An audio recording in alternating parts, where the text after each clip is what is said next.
Before I get started, every YouTube streamer is going to ask for you to subscribe, like, bell notification, all that stuff.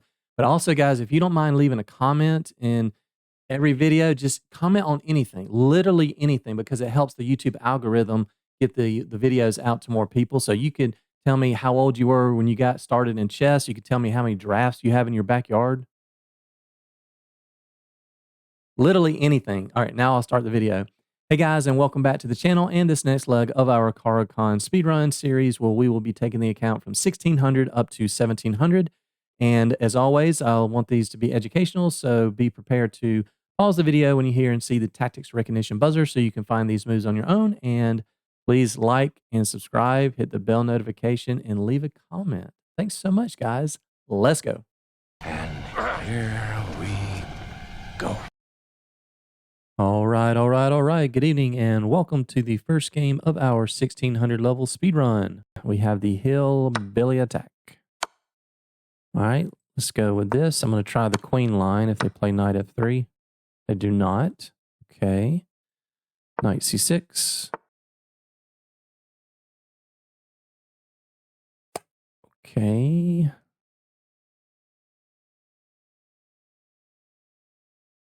Let's just develop.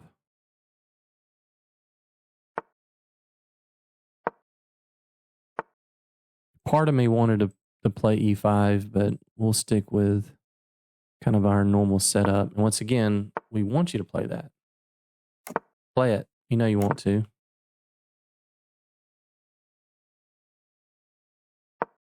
Let's get a clamp on these pawn pushes. Yep. And we have our normal minority attack, right? We have our pawn chain. You attack in the direction of your pawn chain. Let's get our rook behind, and we are ready to thrust forward. Don't think that really does anything. Let's go. Okay. Yeah, now white's in a tough spot. What do you do here?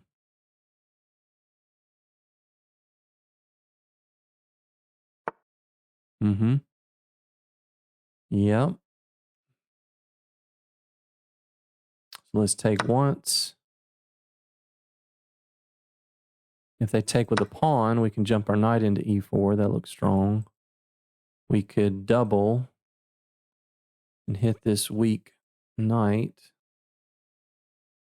I do like jumping the knight into e4 to put some pressure on c3. And if they play that, then of course, again, that's a super weakening move.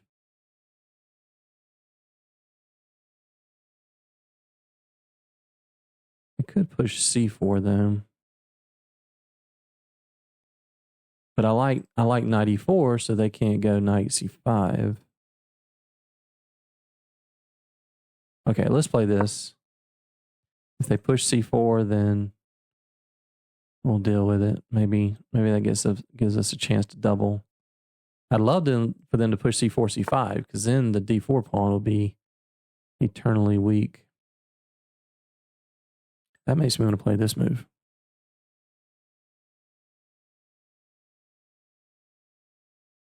I think I'll do that. They're weak on the dark squares, so let's jump in here with our queen. Yeah, that's weak. This is going to be weak. They want to come here. Yes. What can we do? We can threaten checkmate. That looks strong.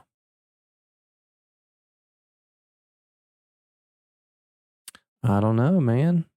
Why not threaten mate? What are you doing about that? You can't block with the rook. I don't see a way out of this. Ooh, yeah. That's it. Game over. Yeah. This is a forced mate in 3. All right, let's see how we did. Well, all right, 97.4%. I believe that falls in the category of we take those, not a single subpar move. Let's have a look-see. Yeah, I was hoping if you're just now watching, catching up with the speed run, we have this line where if they play knight f3, then we give the check, and they basically have to block with the queen, or they can't castle, so they block, and they still can't castle. We take, they take, and then we play e6. And it's a nice small advantage for for black. You can see here it's only like minus 0.3. But we just love this pawn structure. The king is out in the open. They have no pawn structure whatsoever. Just very easy for black to play. But we didn't see that line, so they chose, yeah, bishop e3, e6. Yeah, that's best. That's good. Yeah, likes the b5 move. Why? Because remember from the masterclass, our main goal in the exchange variation is, actually also in the hillbilly, both, is really the minority attack, right? We have this Carlsbad structure, right? And so we have the 3 against 2 over here on the queen side. And so whoever has the minority on the non-king side is the one that has the initiative most of the time, right? So yeah. So we're the ones that are pushing here. And I like to go ahead and if they can't immediately take on b5, I like to go ahead and play this first. Because if you play a move like this, thinking I'll prepare that, then all of a sudden they play this or whatever, and you don't necessarily get, what, maybe not exactly what you're hoping for. So we push this first. That's fine.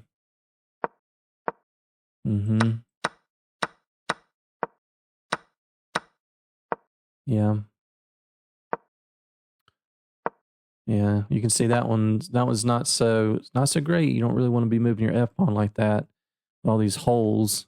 And this is a perfect example of why you don't want to play a move like this. Why? Because we were able to nestle in here in these dark squares, the weak squares, and that ended up being game within just a few moves. Yeah. You can't stop it. So you have to either give up your queen or, that's going to lead to a mate in 2. Alrighty, good game. Savanera J from Cambodia. Good start. Game number 2, we have Jack from Kyrgyzstan. It's not Kyrgyzstan. Oh, something close. The early f4, so we know to stick this knight on h6. Yeah, we could have played that early h5 as well. I think I will do that actually, and then play knight h6. Yeah.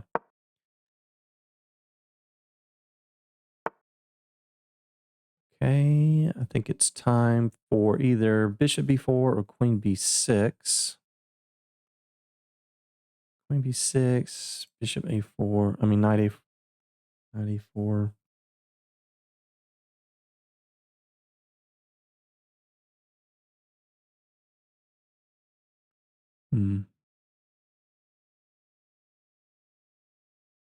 I actually kind of want to play I want to play c5, of course, but I don't want one of their pieces coming to b5. So I think I'll play a6. Yeah, now we want to get in c5. And then knight c6, put some pressure on d4. Okay. Yeah, I mean, pushing looks attractive, but I can tell you guys that pushing c4 is almost never correct in the Caro-Kann lines. I mean, I do like knight to g4 here because then either they have to go back or we snap off this bishop, removing one of the defenders of the pawn. So I think I will play this. They got to respond to this.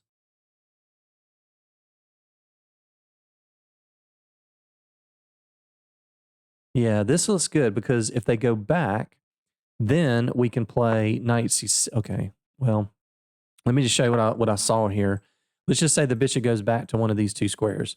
Well, then we can play knight c6, and that kind of forces the issue. Then if they take, we take the bishop with check. King has to go in the corner, and then we have knight f2, forking the king and the queen, and they have to give up their rook.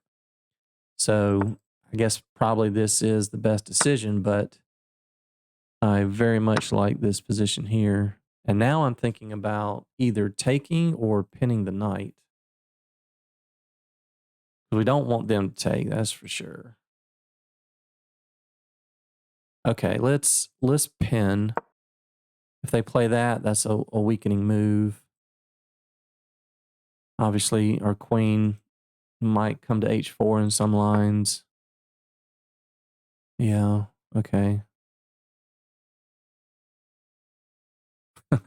I'm almost tempted to do a fishing pole trap, just let them have that. Play some other move like knight c6, and then they take, we take, the knight has to move, and then the queen comes in. But the problem is they got a lot of room over here to run. So I think we'll take that. And then I guess we win the pawn on d4. I'm guessing that's the right move. Although that does look, but we're hitting the, okay, so we got to take this. We're hitting the knight. And then I think we can play g6 to not allow that stuff. Okay, that makes me want to play queen b6. Or actually, okay, I think we can get away with g6 here because if they take that, we just pile up. I don't think they have enough pieces to support it. We have bishop c5, queen b6, knight c6, and we'll be able to pile up on this guy. I don't think they have enough to fully... All right, let's start with knight c6. It's going to be very difficult for them to win this, I feel like, with these pieces coming to the diagonal. We just got to make sure, yeah. So I'm going to play a5 just so they can't play b4 because we need to be able to get on this diagonal.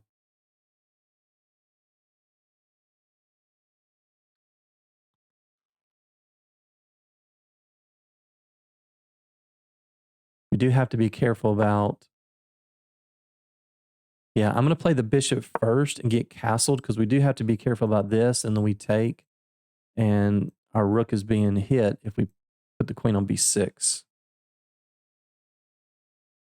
So I'm not ready to play that until we're castled and the rooks are connected.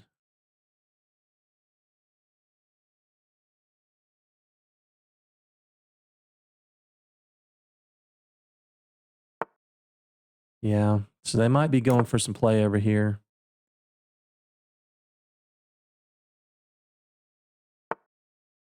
But here I thought we could just give the check, right? I mean, we take in, unless they take with the queen. Okay, so I'm not too scared about that. They might be threatening this, right? Because the pawn's pinned. But that drops e5.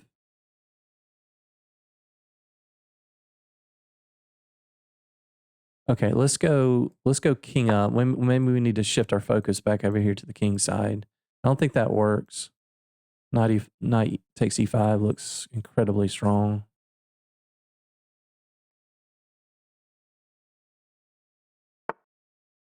Okay, yeah, maybe they want to play that move. But if they play this move, now that we have our rook on the h file, we can retreat and still have some defense over here on the h file. And we're also threatening maybe to bring the queen in, because if the queens are traded, we are home free. Right. So we saw that. I think we just take. I mean, they take with the bishop. I don't think they have anything there. What do they have? Just take, bishop takes, and queen here, and we get the queens off. I don't think this works.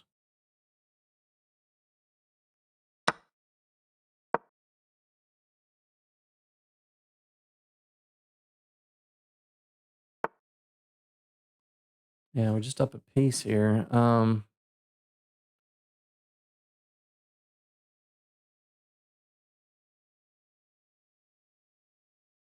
Kind of thinking, oh, I gotta move. Okay, so let's play this. I'm gonna sack a pawn here. Just to get here on the f4 square. Then we can also push d4 to solidify. That's one of those, one of our middle game strategies was, oh, that drops this. Remember, one of our middle game strategies is a positional sacrifice, and I talked about that in the middle game lessons about one of the types of positional sacrifices is a clearance sacrifice.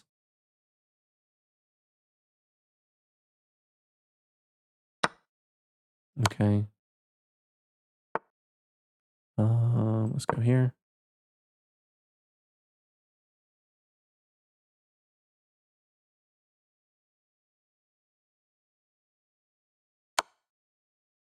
Let's take that. Check. Got to run away on the dark squares. Run, Forrest, run! Run! We gotta stay on the dark squares. They're gonna run out of checks here, I think, shortly. Uh-huh. Run, Forrest, run! Run, Forrest, run! You can do it. Rook's coming to the G file. Whoa! Oh, man. That's when you kind of have to do this. Flared the nostrils, tried to lock in. Not blinking either. Take that, Perez. You gotta have the stare down contest. Yes, sir. Flare the nostrils.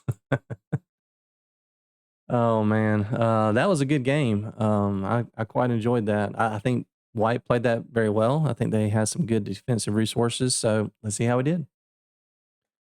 Okay, 90%. Yeah, that was a fantastic game. Really, really fun. I quite enjoyed that. I thought it was a well fought game for both sides. Lots of different ideas. So we did have a blunder, one mistake, and one inaccuracy. So let's see what that blunder was. Okay, so we had that early F4 push. We know to stick the bishop on F5, E6.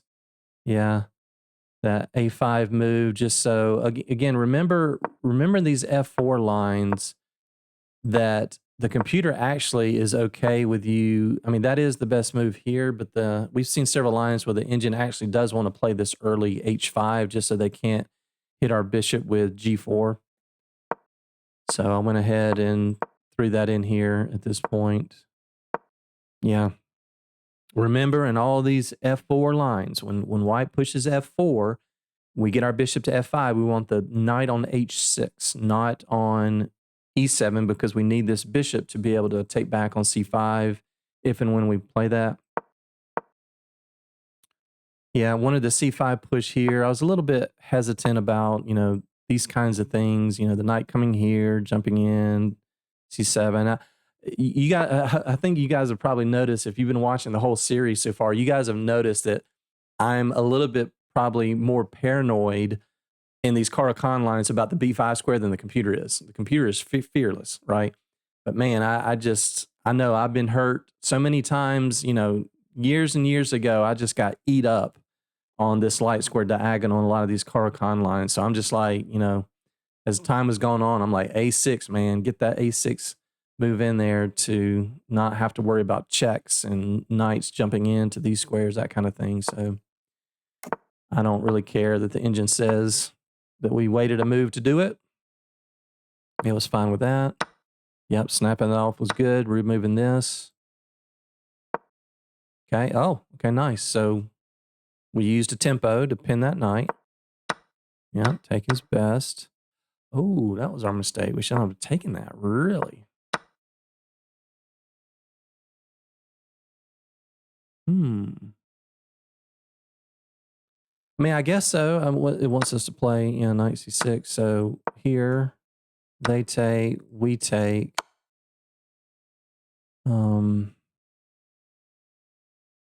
Yeah, no, that is kind of strong because they can't go back. They really don't want to go here.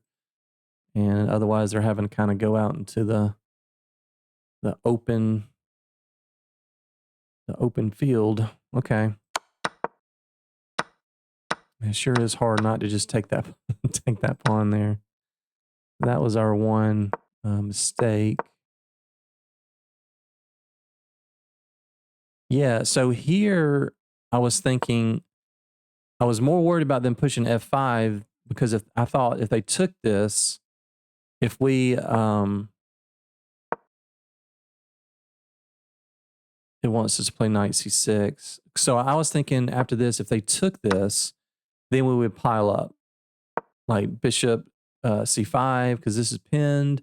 Then maybe they play something like queen here, and then queen b6, and then they push the pawn, and then knight c6, and how are they? Actually, yeah, of course, it wants us to take the pawn with check, but I mean, there's just a lot of pressure, and I didn't see a way for white to be able to hold on, defend that d4 square appropriately. So that's why I'm like, again, the computer's fearless, but I'm like, man, I don't want to deal with this.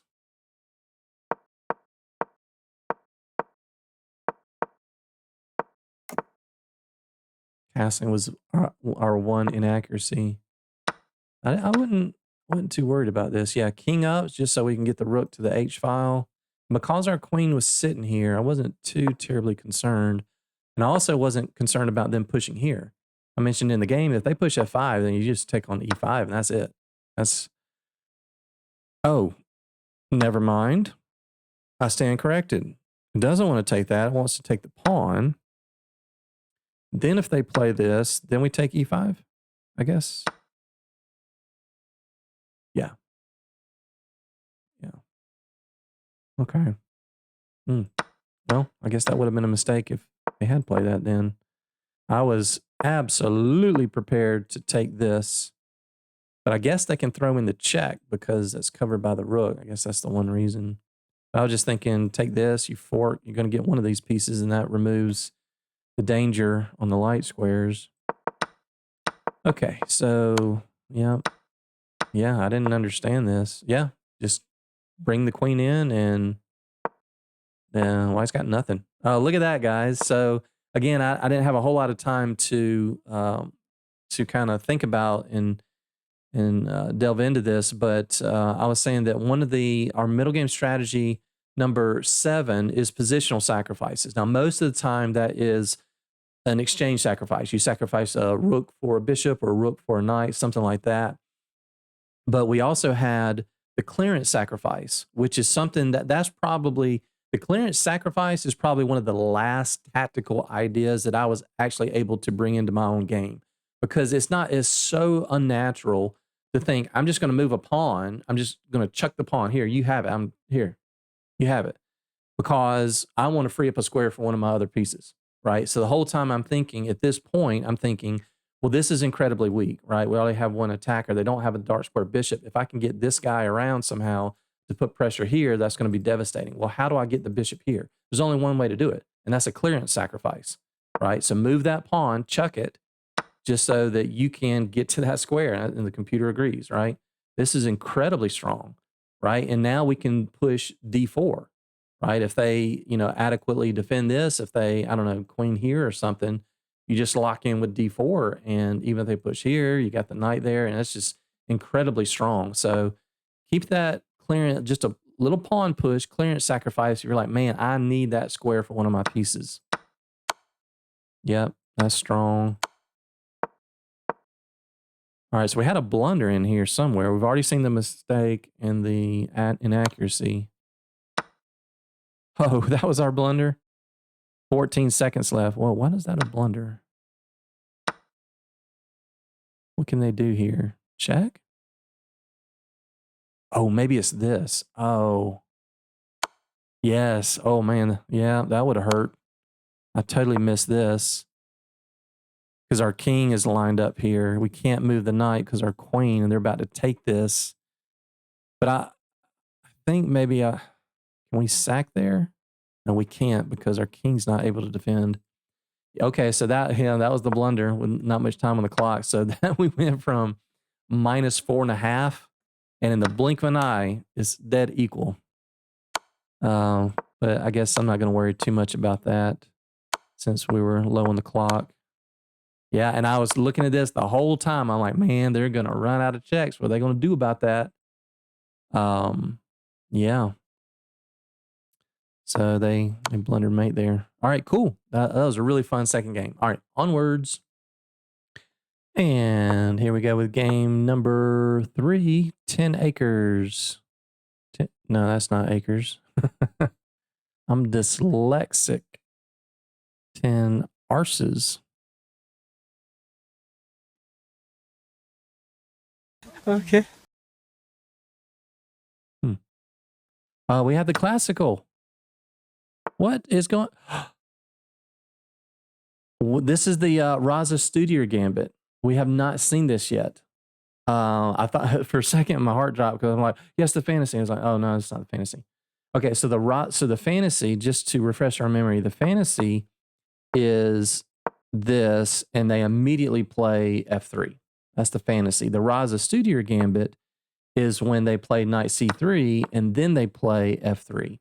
So a lot of people are kind of scared to play against the Raza Studio, and they just kind of chuck the pawn back, give it back to them. That's not good. I think that's like plus 0.7 or something for why. I talked about this in the master class, but the correct move actually is to take this, and then whatever you do, you've got to remember to at some point very quickly you need to play the move bishop to F5. This is the thing, and then E6. Bishop F5 is what shuts down the Raza Studio Gambit. Yeah, so they're already wanting some sacrifices on F7. They're wanting this kind of stuff, bringing the queen out here. I'm going to go ahead and play E6. Yeah, okay. Yeah, you can see they're coming. They are coming.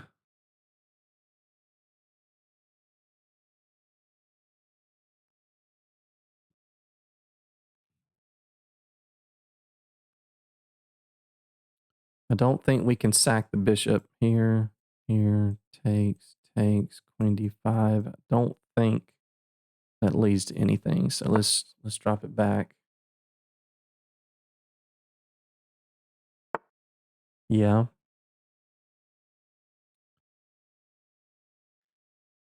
Yeah, very aggressive.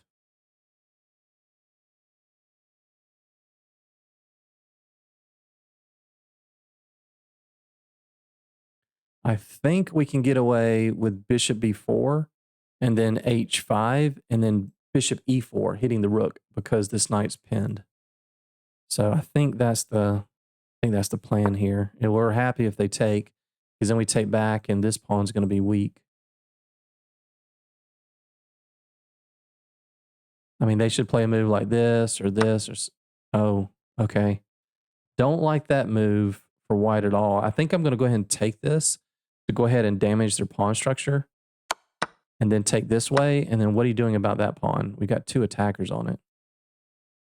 Yeah, I don't think they played this correctly. Oh. Oof.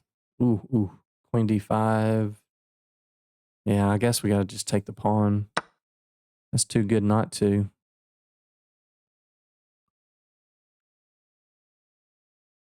It's been a while since I've seen that kind of aggressive line in the Raza Studio. It's more of a, I mean, a lot of the attacking ideas are very similar to the fantasy from white side. A lot of it has to do with sacrifices on F7. Okay, we need to get the queen to this square. Want to go here maybe?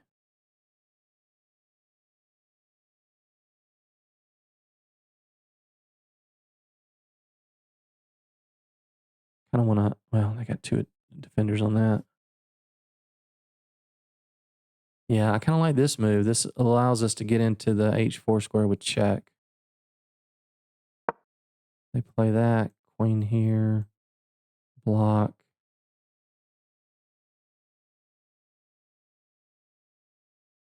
Oh, that's a good move. I missed that. If they go here, we can't go there because then they just block. And now if we give a check, again, they can just block. All right, so maybe, oh, well, it does drop c2. I have to go back and look. Maybe rook h2 was a little premature. Maybe that wasn't such a great move.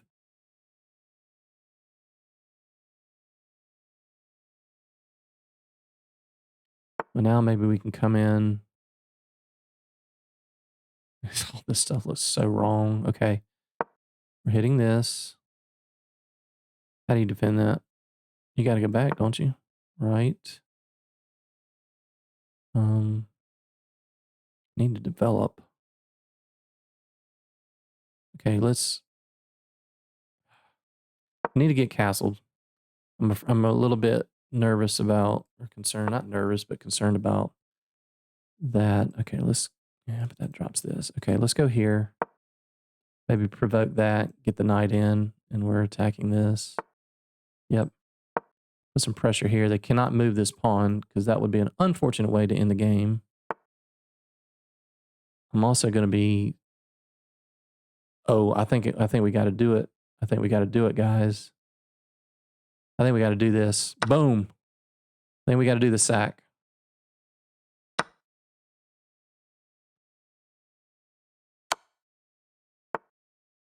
Right? Because now we have this move and they can't go down. We're going to win the rook. That's what I saw. Right? Or you have to block with the bishop. That better get a freaking brilliancy, bro. That's got to be a brilliancy. No way. If we don't get a brilliancy for that, I'm going to be like...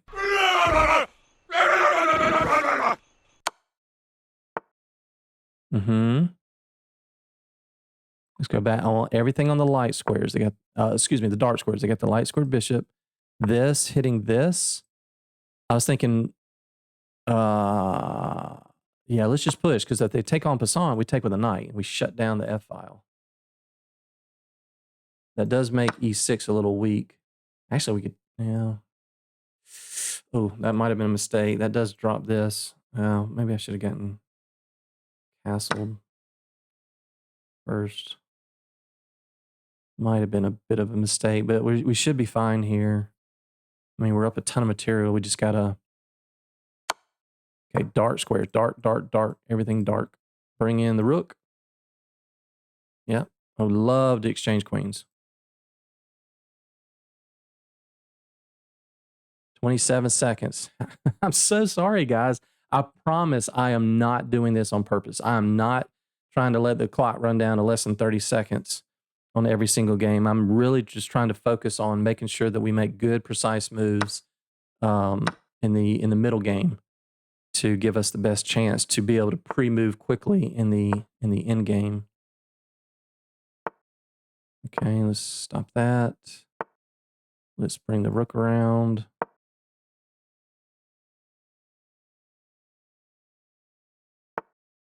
Okay, let's stop that. Now everything's safe. Let's hit the bishop. Oh, I had this. Oh, I missed it. I missed it. Sorry. Oh, no. Oh, my gosh. I'm blundering. I'm blundering. All right, hold on. Focus, focus, focus. Focus, focus. We got this. Here. Need to get the kings off. Okay, boom. All right, that helps.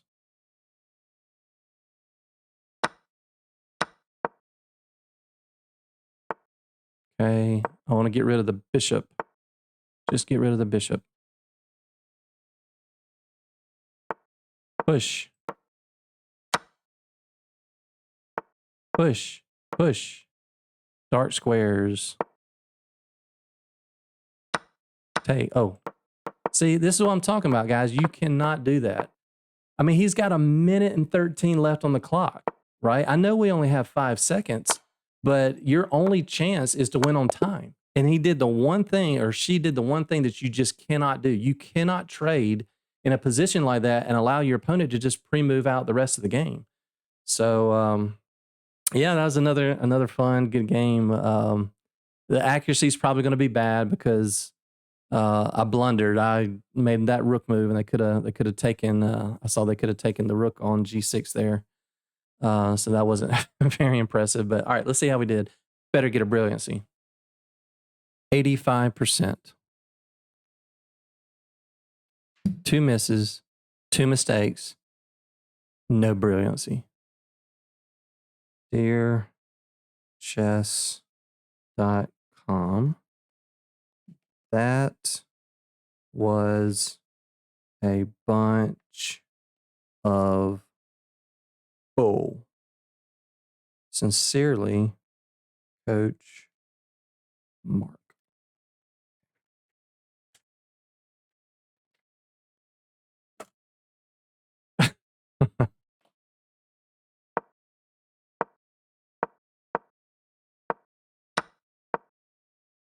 Yeah, Rise of Studio Gambit. Okay, so we take, they take, yeah, knight out again. You can play the knight first. I just know that bishop F5 is the key move.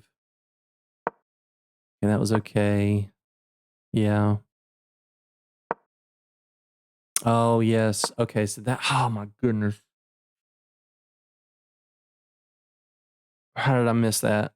Oh my goodness, I cannot believe I missed that. You guys are probably screaming at the video, Jack, look for checks. I missed it. So yeah, I definitely missed. I thought that it was a well played game from the black side, but I know I missed a few things in this one. So yeah, that was a huge mistake. It's 2.5 pawn mistake. And we were just talking about queen to h4 in the previous game. Okay, so that was the best move. Okay, it doesn't like that. It wants to just keep the pin. Yeah, yeah, now we're getting into the h4 square. Yeah, and that was a mistake. Yeah, I realized afterwards, I was like, oh, this bishop being able to help out on this dark square diagonal is not so great for us. Yeah, if we had played this move, then it says it's okay. That looks like that hurts. Yeah, it's best move. Yeah, so I was right. That rook h2 move is not as great as it looked on the surface. But then they gave up the c2 pawn, and then here I'm like, yeah, we're good. Okay. Fine. Yep. Yep. And you have got to be. Oh, I know why. I know why it's not a brilliancy. Look, we're up too much material. The engine's evaluating this at minus 5.2. So it just says it's great. Oh, that's a bunch of bull. We didn't know we were minus 5 at the time. Yeah, so I saw this. I saw, yep, boom, boom, check, and you got to go back and we pick up the rook.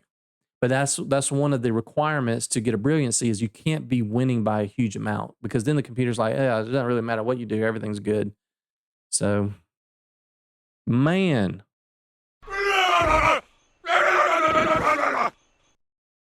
Now, this is what I play for chess.com, or I play this. Hey! Yeah. What the? Oh, well. Pat on the back if you got that right. I should have hit the tactics recognition buzzer. I did a lot of things wrong in this game. A lot of things I wish I could take back. Yeah, and then here, way too low on the clock. Yeah, there, right there. I should have gotten castled. Yeah, weakness of the last move, right? That's going to weaken the g6 pawn. So I should have just given up the pawn and castled and been fine. Of course, this is fine too. Yeah, they should not have done that. Don't trade when you're... I had 26 seconds on the clock. Keep everything on the board. Yeah, I miss this. I miss this. How many moves did I miss that? 8? I was just like, no, we can't let that happen. I missed it twice. I missed it 3 times. I missed it 4 times. I missed an elementary fork 4 moves in a row. I had it there. I had it there. I had it there. And I had it there. You are so dumb. You are really dumb. For real. Oh, man. Gotta laugh at myself. And then I played that.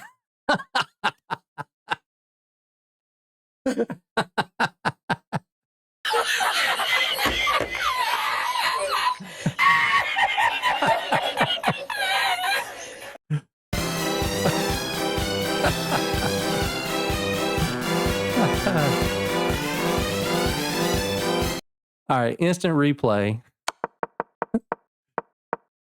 Oh, man. Instant replay.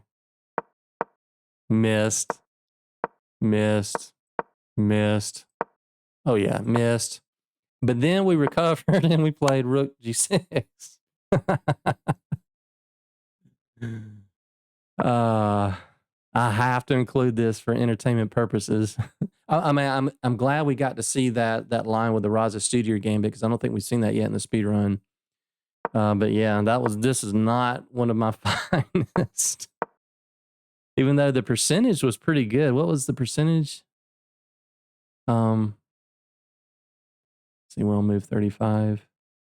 Percentage was yeah, it was 85%, which is not horrible, but man, it's a lot of meat on the bone. And we gave a lot of meat off the bone. Okay, so let's keep going. Yeah, now finally after the 13th attempt, we finally find a elementary fork. And this right here, man, you just can't do it. You can't just get rid of all of your pieces. You've got to keep it. And then now we put the rook on a square that it's protected from, and now we have the box, right? And this is a ladder mate that anybody should be able to do within just a few seconds. So, all right. So anyway, Are you not entertained? Are you not entertained? Is this not why you are here? I hope that provided some comic relief for some of you guys out there watching that mess. All right, let's go. Game number 4. We have Andy. Is that Romania? It is Romania. Classical, fantasy, advanced.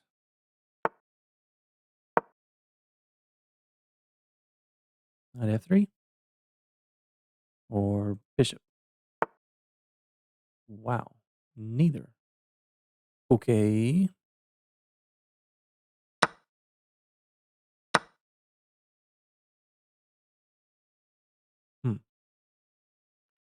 That actually makes me want to play Queen B6 immediately.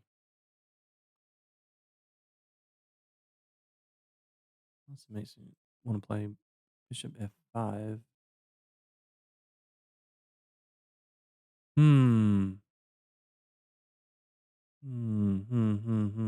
Okay, let's go with Bishop F5.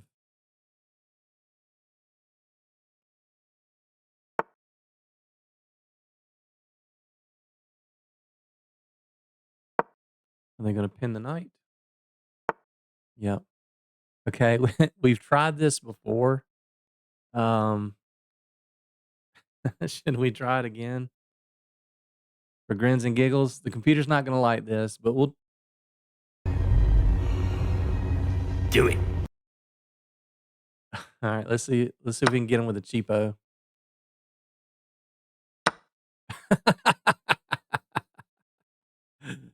uh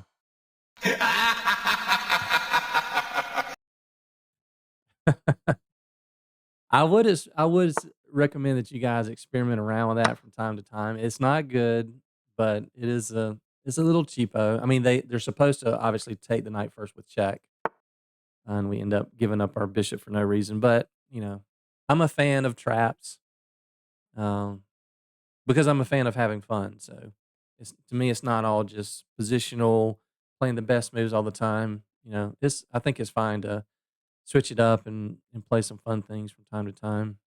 Okay, they got the dark square bishop, so I'm thinking light, light, light. So that makes me want to drop the queen back to a6 on a light square so that they can't castle. That also looks good. Actually, that looks really good because we're hitting that.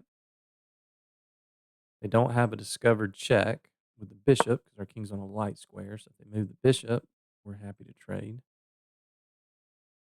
Trade, trade, trade.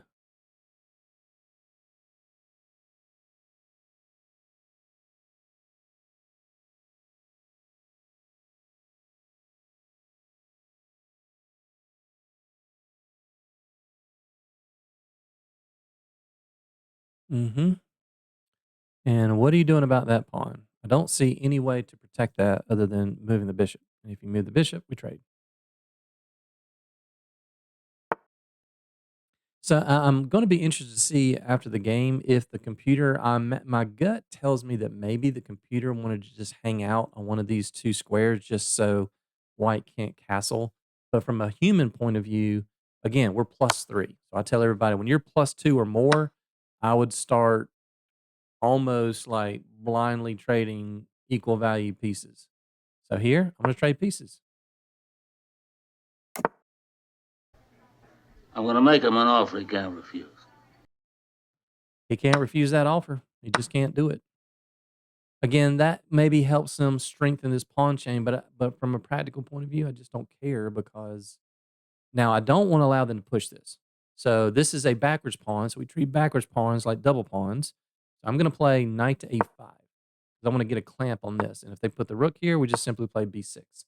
And we want to put the hammer down on the c4 square. Yep. Nope. You're not pushing it. I'm not allowing you to push that.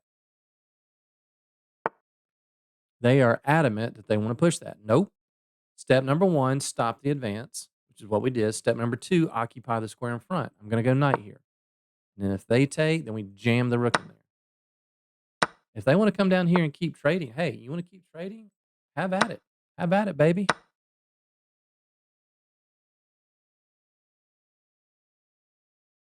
Come on and sing a song all night long. All night long. You want to trade when you're down pieces? All night long, baby. All night long. Now we're going to come up. Oh, okay. Yeah. Let's see her. What should we do? What to do? What to do? Okay, so I think I want to take with the king so that we can play f6. And if they take, that's just going to weaken d4. I mean, I could also just play. Okay, so takes, king here. Yeah, then, well, hold on. Takes, king here. Okay, so they are in time. So, okay, let's take and then maybe play f6. Okay, that's fine. Let's go here. Just want to push, create some holes. Yeah, so to me, this is a very important move to play g5 because now in the end game, when you have two pawns that are separated by two squares like this, so in other words, two pawns, if you think of a four square row, right? 1, 2, 3, 4. When you have two pawns like this and one's covering dark squares and one's covering light squares, this king can never enter, right?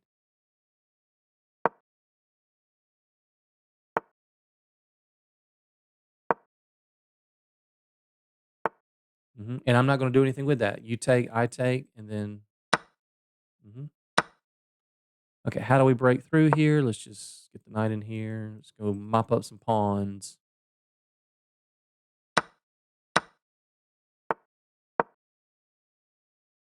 hmm let's go. Let's just make a king move. Let's just waste a move so that now we kind of have the opposition to kind of go around. Let's see what do we want to do here. We want to go check, and then here, and then here, right? Oh, whoops! What did I do? Yep. hmm Don't allow that.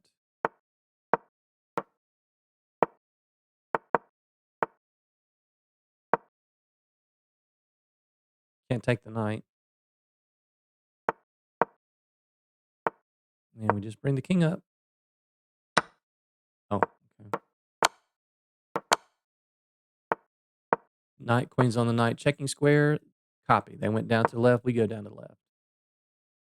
They go up, we go up. They go up, we go up. They go down to the left, we go down to the left. And now we bring our king into that square and deliver checkmate. Our basic checkmate patterns with the queen.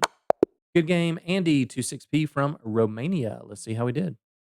88%, but we only had one inaccuracy. Yes, sir. Okay, good game by Andy. Well played for both sides, I think. Yeah, I don't know that we've seen that in the speed run. H3 on move Move 5.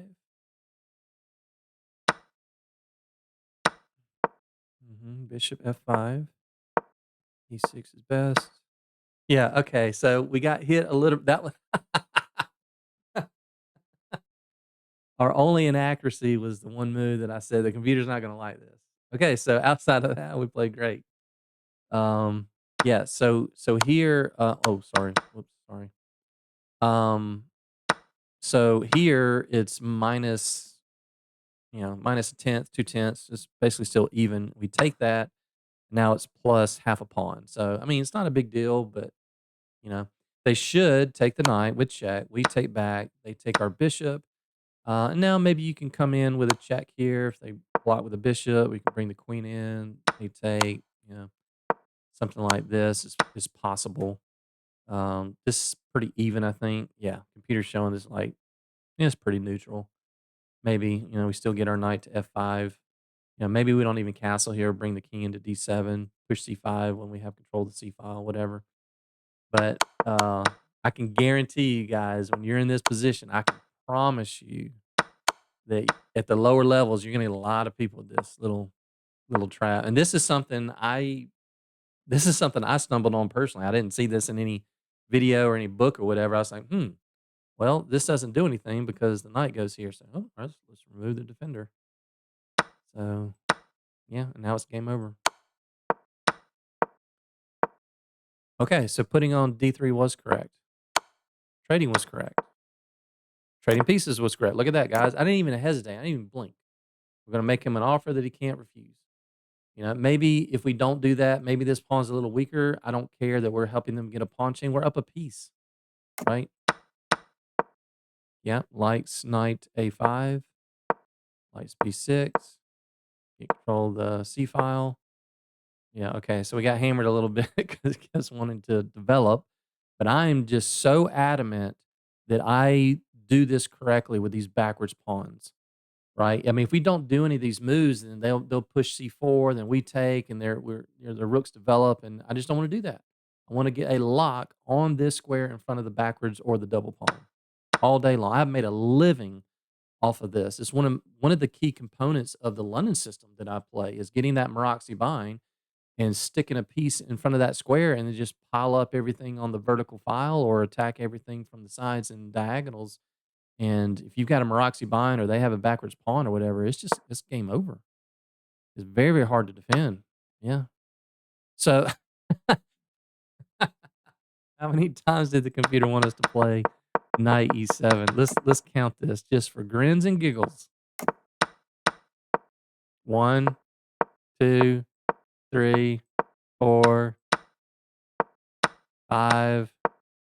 Okay, 5 times. Yeah, this move is absolutely required because you can't allow them any entry squares, right? They have no way to enter now unless they are the Sandman.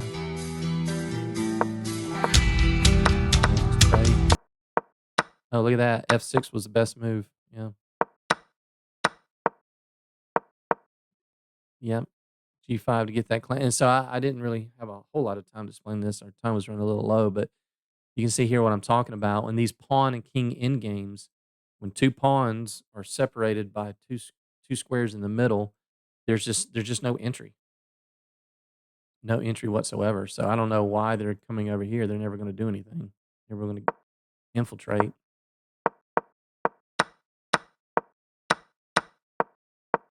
And then here, I probably didn't play this in the most accurate way. Those are best. Just the king's just chasing our knight all over the place.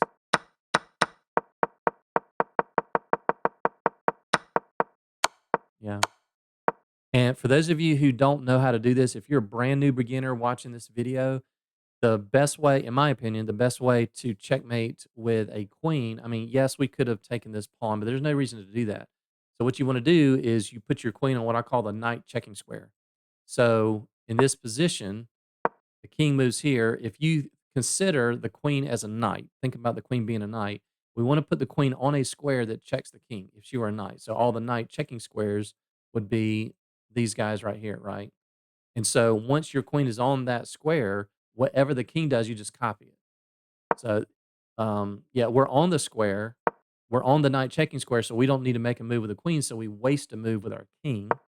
And then whatever they do, we copy. And so notice that here we have a 4x4 box. And if you're on the knight checking square and you copy them, the box is going to shrink. So they go down to the left, we go down to the left. And now the box is getting a little bit smaller. They go up, we go up. Now the box is getting smaller. They go down, they go up, we go up. Smaller and smaller. They go down to the left, we go down to the left. And now they can only shuffle back and forth between these two squares. And then depending on which corner the king is in, we want to make a mad dash with our king to these 4 corner squares. So if the king is up in this quadrant, then we want to make a mad dash to that square. If the king is up in this quadrant, we want to make a mad dash to that square, so forth and so on. And so this is a very nice systematic way to do it because you can pre-move. You don't really have to do a lot of thinking. But anyway, okay, moving on to game 5. Game number 5. What will we get?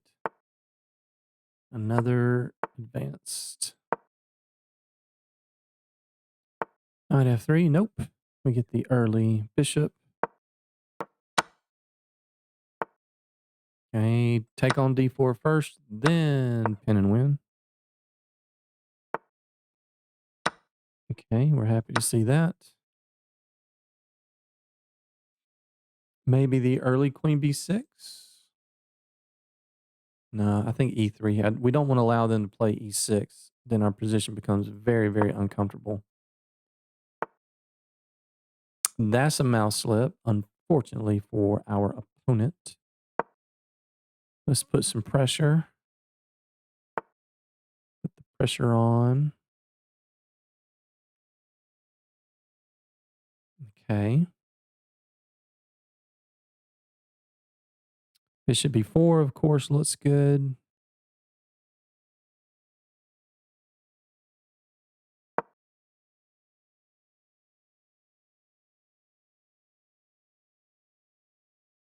Probably, yeah. Probably D3.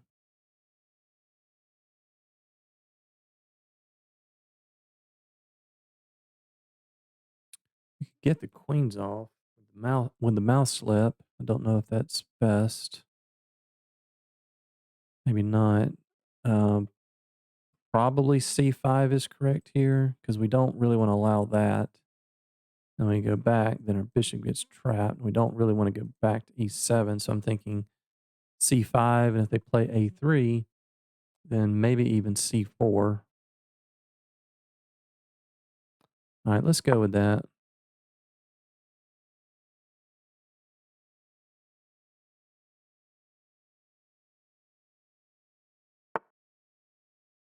Okay, so we do get in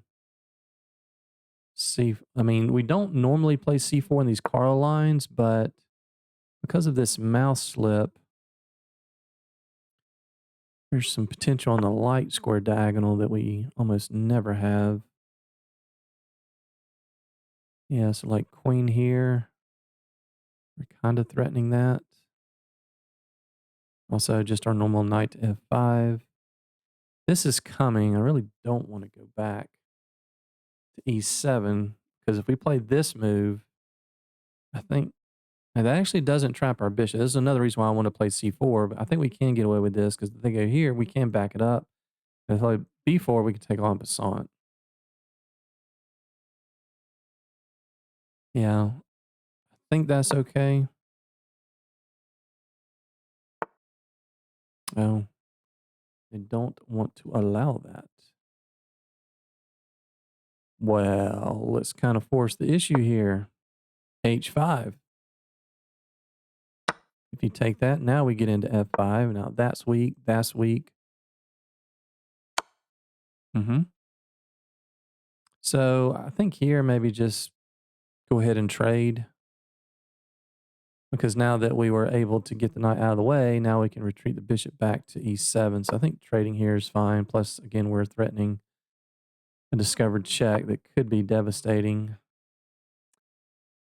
And it is.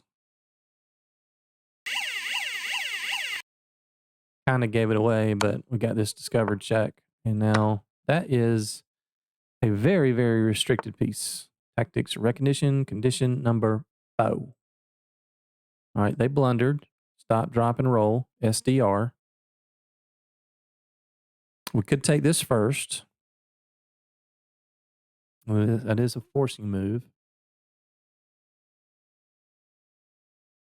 Knight's looking pretty good, though, on F5. I think we'll just go ahead and take. Okay, now we have, so now we have.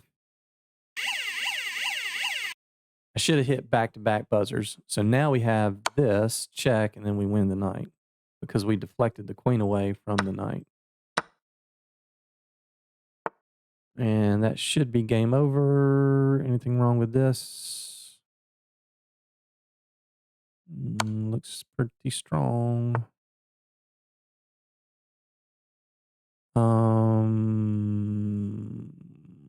What's the mating net here? Probably taking here, right?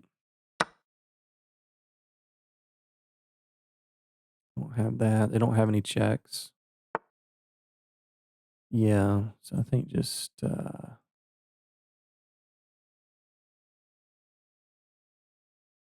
should be a mate in 2, right?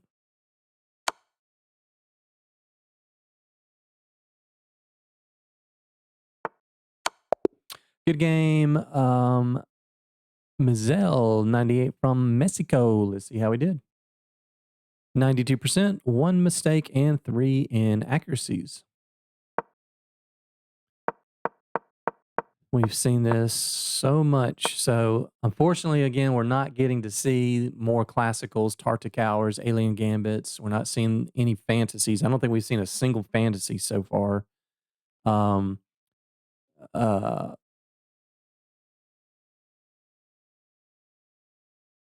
don't think so. Yeah, I don't think we've seen a single fantasy. But the good news is you guys keep seeing the exchange and the advance. So hopefully after hammering these home, that these will start to sink in. I know that, again, I've said this 20 times already. I'm never playing Queen A5 there. I want to figure out what that bishop's going to do. Yep, taking there is best. Then we pin. That's best. E6 is best. Yeah, so what I was talking about is, this looks nice, hitting this, but I think they can play this. Yeah, look at that. That's the best move. And now if you ever allow white to play E6 in the Caro-Kann line, or really any D4 opening, you will hate your position. You'll hate it. It's disgusting. Because what are you going to do? I mean, they're threatening check, a devastating check, winning the bishop, and that's very close. They're threatening to win that, and that. Right? If you make some random move, that's going to win the whole house. Here, here, here. That's going to win everything, right? And if you take that, guess what you've done? You have now weakened yourself on the diagonal. Now they can come in. Well, they can't come in here now because we do have G6, but a lot of times they'll either have a light squared bishop here or perhaps a knight here. And when they give this check and you block, they can just snap that off. And you can't take because your rook is pinned in the corner on H8. So now engine says this is okay, plus 0.7, but that's an engine. That's assuming you play perfectly. This is a disgusting pawn structure, and we just don't want to ever allow that. That's why E6 is best. Yeah, little mouse slip, unfortunate there for our opponent. Okay, so that was one of our inaccuracies. You wanted to play C5 immediately. Okay. Yeah, then we played it. Yeah, okay, so make a mental note of that. I think that's the first time in the entire speed run that we've played C5 and then we pushed it to C4 with this connect 4 pawn chain on the light squares. I think that's the first time. And why? Well, we're just being flexible because our opponent made a mouse slip. And this diagonal ended up being the difference in the game, right? Normally, we wouldn't think to push this because the king is already castled, it's on a dark square. And, it's not bad. It's just not typically what we want to do because the Caro-Kann lines in the exchange and this advanced line is all about the D4 pawn. But here we had to be a little bit flexible. That was best. Oh, that was our mistake. Why did it not like that move? What's wrong with that? Because they wanted to go here? Why is that so bad? Can't take. Can they take with the rook? No, surely they can't take with the rook. Yeah, they have to take with the pawn. And we just play g6. f6. Why is g6 so bad?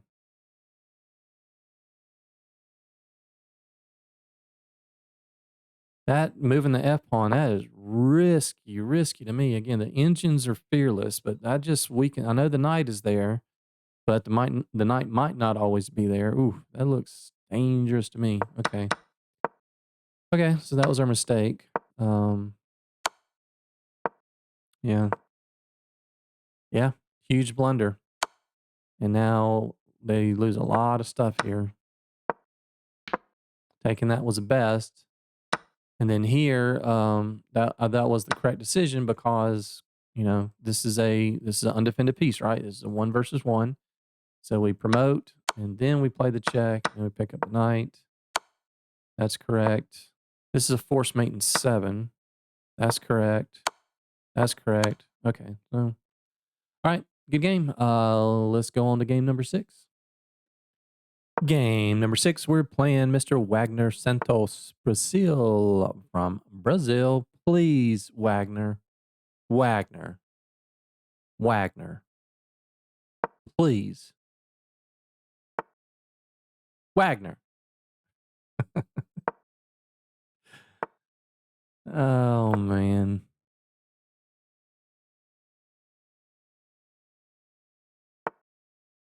Okay, if you haven't been keeping up with the speed run, if that's like one of your first videos you've been watching, a lot of you guys might want to pin this.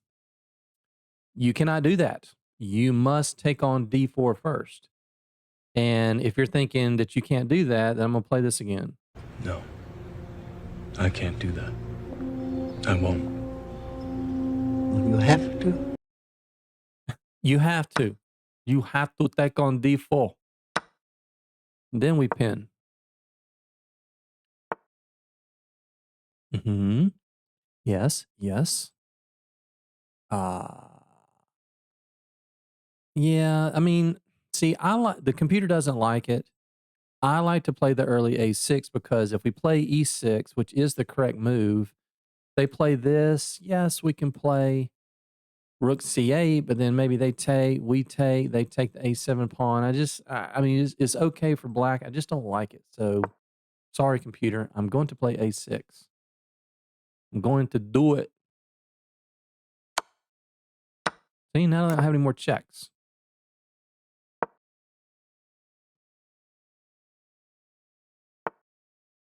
Now we're going to take that. And now we're going to put some pressure on a couple of pawns. Yes, we are.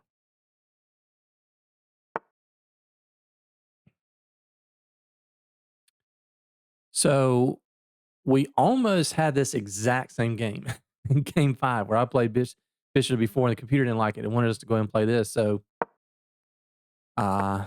we learn from our lessons, right? Now, I just got through saying we don't normally push c4. I don't think c4 is quite as good here. I kind of want to play. I kind of want to play rook c8.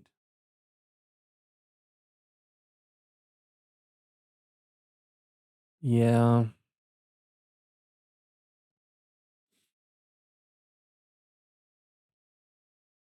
I just can't see how c4 is the correct move here.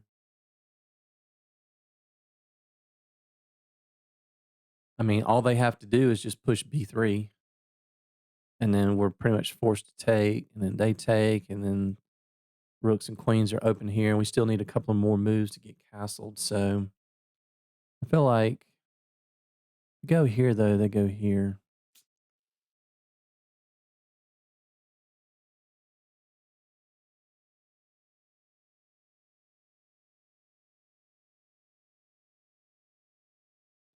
I'm actually not sure.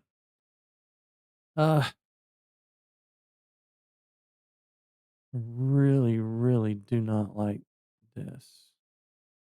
All right, I'll push c4. I have a feeling the computer's going to hate this. I mean, I guess if they play b3, maybe we consider bishop b4 there. And then maybe pushing, and if they take, we pin it. Does that win a piece?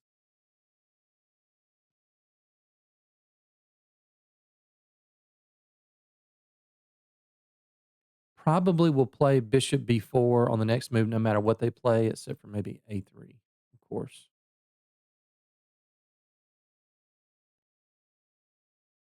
Maybe if they play b3, we play bishop b4, the queen goes back, and we just play rook c8. And if they take, then we take with the rook. Okay, that I think I'm happy to see, because now at least maybe we can take the knight with tempo so that we buy ourselves a move to get in knight f5. Yeah, okay. Let's go for this. I think I am going to take that because now we have knight versus bishop, and we can put our knight on the light square, and they have the dark square bishop. So now I'm liking the position a lot more. Maybe jam the queen in here so they can't push, right? I mean, yes, they can bring a rook over here. That's true. But their queen is a little bit stuck now. She's got to defend this.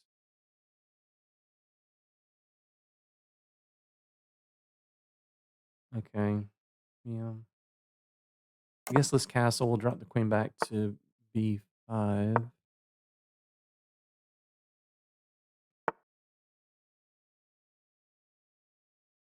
That does not look right.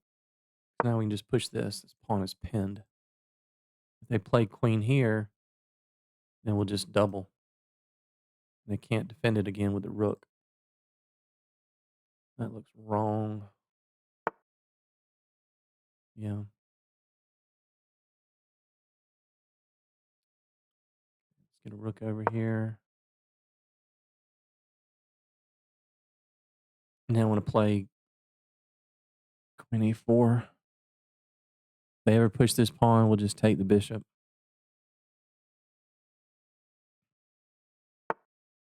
Ooh, what does that move? That can't be right. That just loses a pawn there, my friend. Yeah, I can't do that either. It hits the queen. Yeah. Let's go here. Let's think about this. Here, rook here.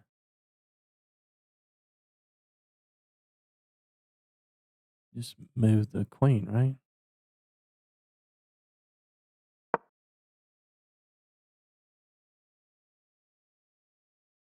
Yeah, if you take that, I think we just move the queen.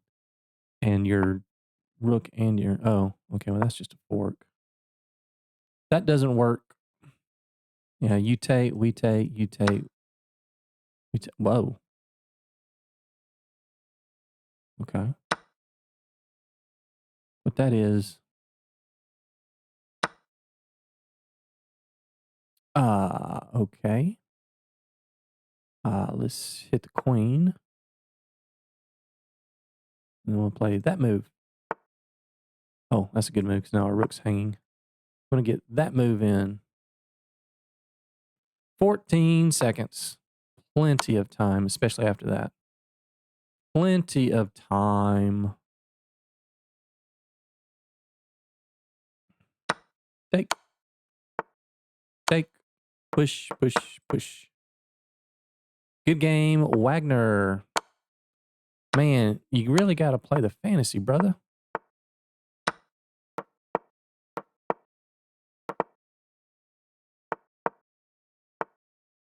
Mm-hmm.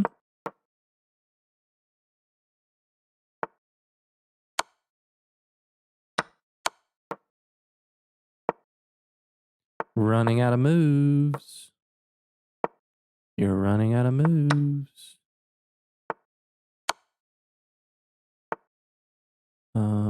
Yep, and mate. Good game, Wagner. Let's see how we did. You serious?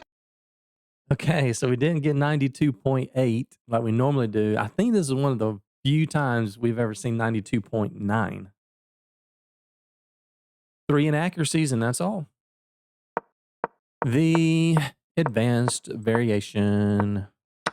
You got to take D4 first. If you do not take D4 first, if you pin, then they take. And what are you going to do? White already has a nice little advantage here, half a pawn. And you're never going to get this pawn back. You're too late to play E6. They can just play before there, and you're never getting that pawn back. And you're going to hate your position. So thou shalt take on D4 first, then pin. Yeah, again, it wants, I knew it wants E6. I don't like this. I just don't. So it's just a personal preference for me. Yeah, anytime they get out of this pin, we want to give it up. We want to remove a defender of D4. Okay, that was best. So here, I wasn't sure. Okay, so is pushing C4 any good?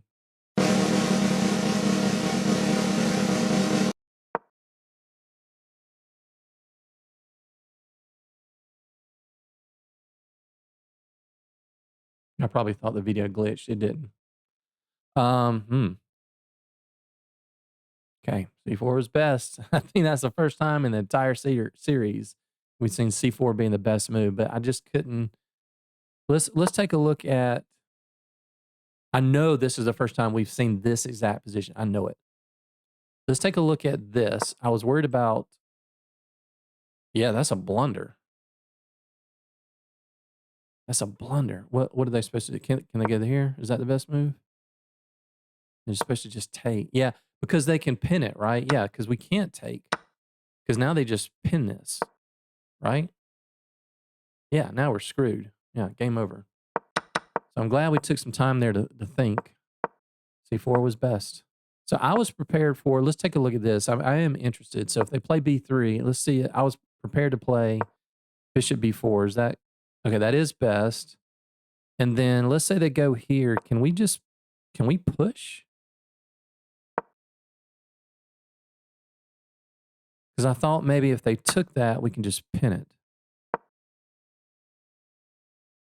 Yeah, okay, it's pretty even here. So what are we supposed to do there? Supposed to take, okay. If they take A5? No. Yeah, they can just push. I guess we develop, and if they do this, we just play that. Yeah. Black's up half a pawn. That's interesting. Okay. I'm gonna file that away. You guys should too. I don't even think I have this line in my repertoire, and for obvious reasons, because I think this is the first time we've ever seen this. That was best. That was best. That's okay. Yeah, I kind of realized that was an accuracy right after I played. I was like, yeah, they can just come over here and kick it. That wasn't very impressive. Yeah, I don't understand that at all. Yeah, once you do that, just push. It's pinned. Yeah, that was best. That was best. Free pawn. Took it. Yeah. So I was thinking this.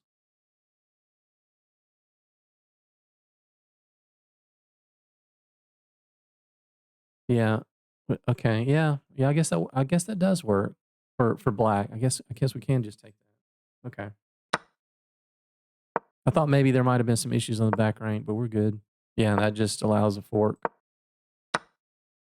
Yeah, good. I guess good try. So I wanted to take with the pawn. Yeah, I guess you take the pawn. Yeah, queen still hit. You just push. Yeah. Yeah, I was just thinking about maybe just trying to trade queens for the same reason. Yeah, and then I was just thinking, okay, tactics recognition condition number 5, right? Edge of board weaknesses, kings on the back rank. I'm like, I just want to get a rook to that spot. I just want to trade these rooks, make sure we have some back rank issues as well. But I was just thinking, you get here, we trade these rooks, queen gets there, and that should be it. Yeah, but we had to protect first. We cannot do this immediately. That would be a very, very sad way to end the game. This is a good old-fashioned chess.com puzzle right? Just throwing a bunch of pieces in front. So we had to protect. That was the best move. Now we play this. Oh, look at that. Only have 15 seconds. That's a nice one. Yeah. That's even stronger, but yeah. Pretty much almost pre-moved that. Because I knew that this is winning. And then from there it's pretty easy. Okay, nice game. Game number 7. Game number 7. Sir Felipe. Fantasy Classical.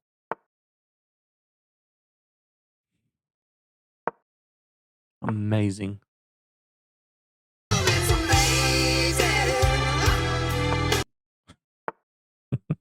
Take on D4 first. Then pin. Then my A6 move the computer hates. Then E6. Here, all right, take it. Hit some pawns. Knight F5. What you gonna do about that? And that. Are you really gonna play knight back to E2?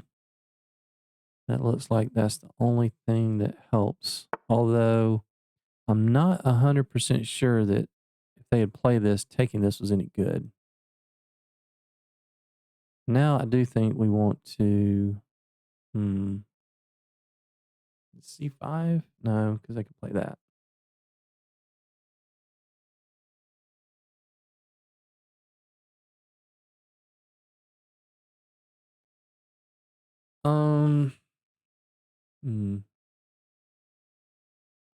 I think perhaps bishop b4. If they play that move, we can just play queen here and try to trade queens and leave a weak d4 pawn the rest of the game. Or we can just simply do not mind giving up the bishop here. Why? Because we have knight versus bishop. Now that's coming. Let's, at least temporarily, actually, let's try to get the queens off.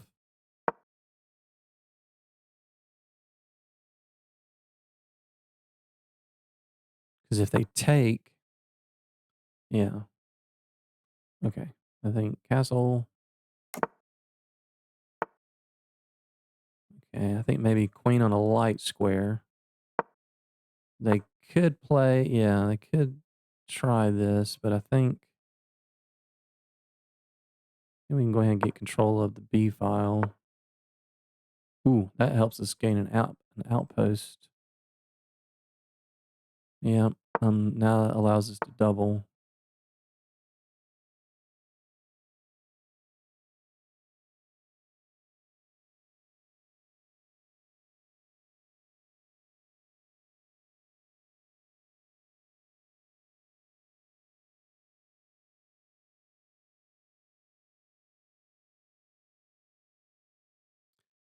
I kind of want to put a stop to this move.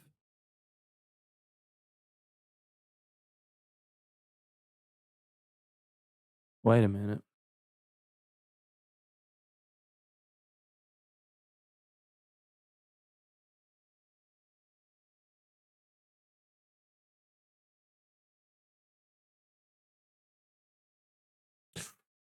Ooh. This one's not easy to see, guys, so pause the video, take your time. I think this works. Pretty sure this works. Tactics recognition number 2. This is an undefended piece. This is a 2 versus 2. We don't see a whole lot of 2 versus 2s. We can sack the knight. Sack the knight. If they take with the pawn, then we just win the bishop. If they take with the queen, we trade queens. If they take with the pawn, they lose the bishop. They take with the queen, we take with the queen, they take with the rook, we have the fork. C5.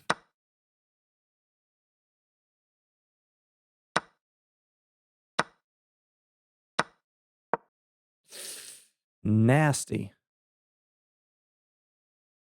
Nasty, nasty. And then we've got complete control of the C file. Oof.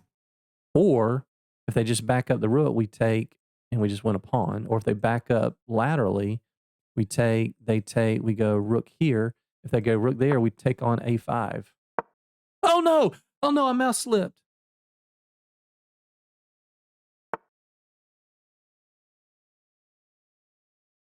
No. No. Oh, bro. Bruh.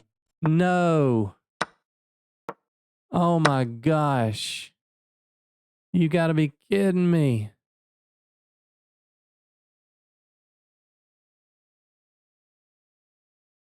Ugh.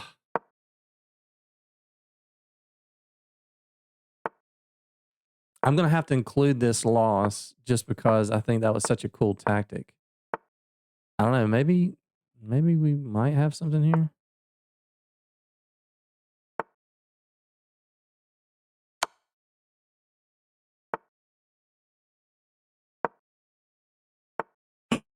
Oh, I thought they blundered for a second. Hold on. Wait a minute. We might have something here.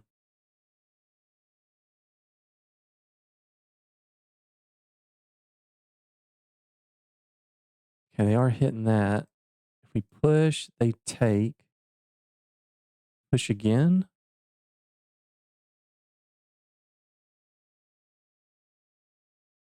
Maybe we have to push here.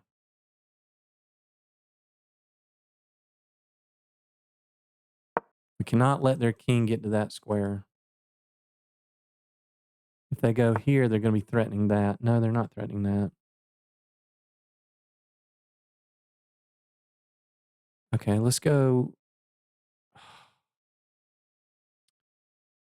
Man.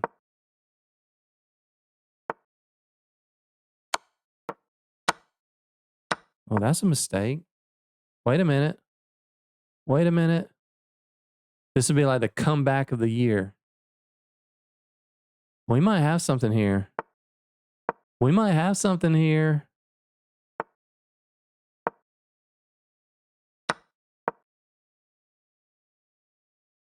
"17 seconds.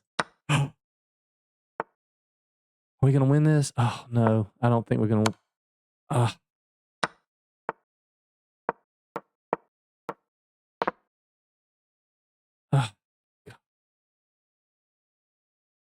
I'm going to have to include this, guys, even though it's a loss.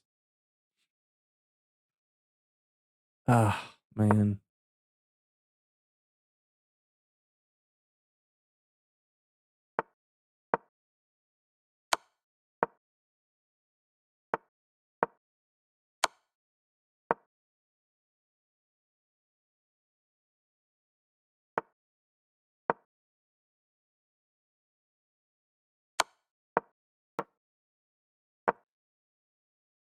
What a shame.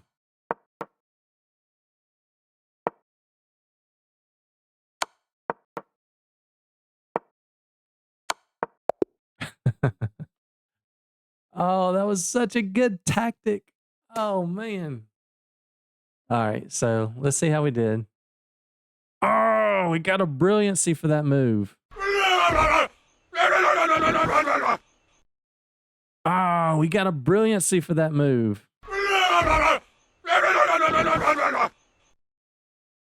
C'est la vie. That's life. Yeah, that was our blunder. Little mouse slip there. Oh. It's all good, baby. Hey, it's just a game. It's just a game. We got to laugh at that kind of stuff. It's all good. Yeah, all this is good. Mm-hmm. Mm-hmm. Yeah, that was the best move, trying to trade queens there, because I was thinking that if they take here, then we take, and now this pawn has got a lockdown on both. Oh, okay. Computer wants to take the other way, but what's the difference there? Okay, wants to take this way. I guess we got to lock down on both of these squares, and now we can just jam up in here, right? So whatever they do, let's say they I mean, probably the best move for them is to actually push this. We take, and then they try to double. I don't know if we're in time to get there, but I have to calculate that. But yeah, they definitely can't push this pawn. This is a backwards pawn. And so whatever they do, if they don't play this move, which probably is the best move, it's one of the best moves. Okay. So let's just say they play, I don't know, something like this, then we jam the rook. And I don't know if this is the best move, but yeah, it's an excellent move. And now we've got control of all these light squares. Their pawns are all on dark squares, and they have the dark square bishop, which is a double whammy. So the light squares are completely wrecked. We're going to get the king here. We're going to double here. We're going to put pressure here. We're going to try to reroute our knight to that beautiful square. How do we get there? That means we need to get here, which means we need to get here, which means we need to get here, which means we need to get here. So we need to go here, here, here, here, here, here. And after our next birthday, we will have a knight on c4. And then we'll just go to town. But we didn't get that line. And backed up. Yeah, that was the best move. Yeah, get that queen on c4. Yeah, take control of the b file. Yeah, I wanted to go up to attack the bishop. Yeah.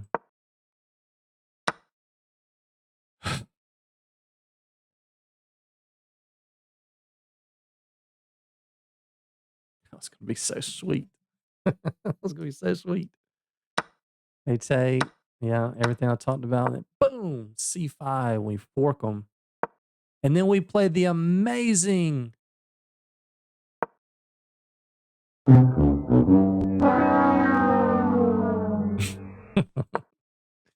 Yeah, but I was thinking, we take here, and if they take, then we double, and they can't even play this because then we take a5 because it's pinned. And that is game over. And whatever they do, I don't know, whatever, we're going to double this way. And then we're going to push, when they do something, say they play king to e7. Well, then we push a5. And, oh well. So pat on the back if you got that brilliancy. That one was not easy to find because there are several different things that you had to calculate with this move. On the surface, it's like, oh yeah, they take with the pawn and we win the bishop, but you had to calculate this, and you had to see through all the way to the c5 push. So anyway, fun game. All right, well, it's time to hit the reset button and get back to it. Okay, so I almost forgot to go over the rest of the game. I'm going to be interested to see that if we had any chances there with our pawns and one rook against both of their rooks after this mouse slip. Okay, that was correct. Best. Yeah, I just figured, I mean, we're down to a minute 20. We just can't sit here and get ground down. So I figured we got to sacrifice. I mean, we sacrifice here, and we do have a rook and two protected pass pawns. So maybe there's something here. Yeah, bringing the king in. All this was good. Still big advantage for white. Still advantage for white. Oh, that was a mistake. Okay. So wanted to go give the check. That does make some sense because they can't go to any of these squares. They kind of have to back up. Yeah, that would have been a lot better because me playing this move allowed their king to slide in. But if you play this check, now they have to go backwards. And then I think, let's just say they go here. Let's just say they go here. Now I'm wondering, do we push? No. Oh, it wants to swing the rook over here. Start picking up these pawns. Yeah, this is close to even.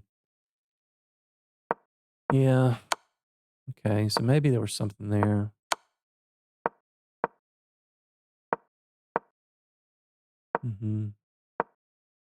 Yeah, we can never leave the third rank because they always have the sack because pawn's pinned.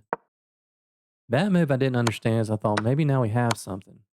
So our king got to that square. Okay, so this is showing plus half a pawn. Okay, equal. Oh, now white's winning again. We're supposed to take the a pawn. Yeah, down to less than 20 seconds. Yeah, I don't know. This would be really hard to do because we can't really pre-move anything. But I guess the idea is if you take here, then maybe just start pushing the A pawn. And once their rook leaves, then you start pushing these. Maybe, yeah, this is dead equal.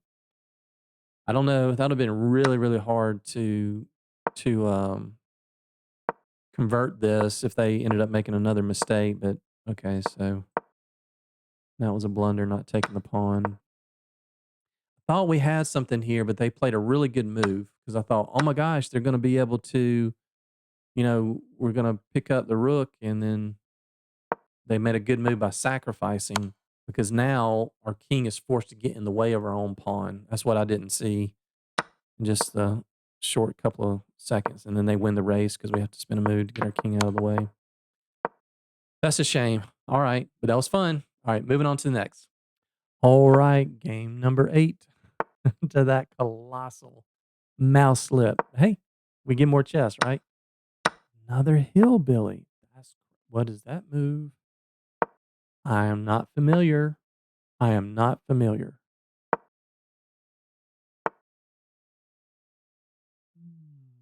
We spin a move.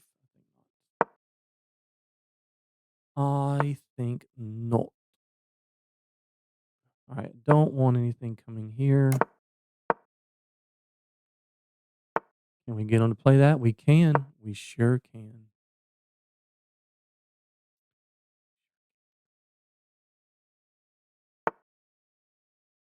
Can we get them to take?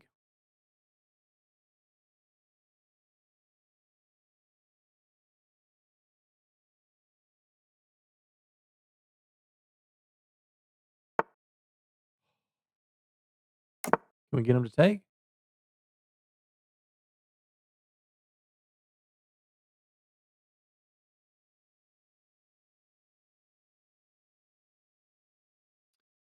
Good player. They know not to take that. Yeah, taking is a good move. No, I think that's the smart move. I think that's a real smart move for us. They're smart. They're not going to take that.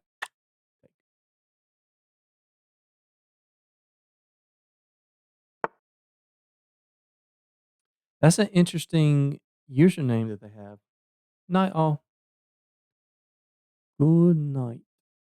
I do think that's a good move though, because obviously be some threat. I don't know that we want to. I might play knight here, and if they take knight to f5, looks pretty good. But also just taking and playing f5. Okay, let's do that. Let's do that. I like getting this f5 because if they take with the queen, then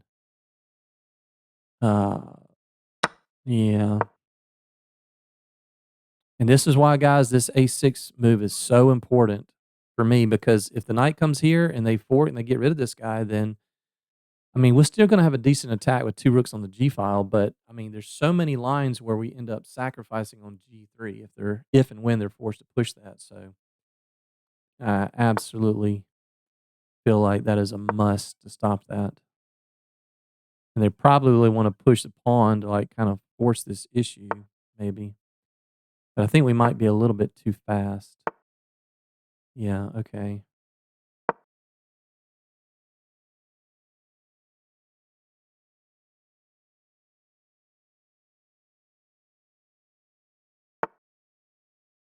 That just loses a pawn. What?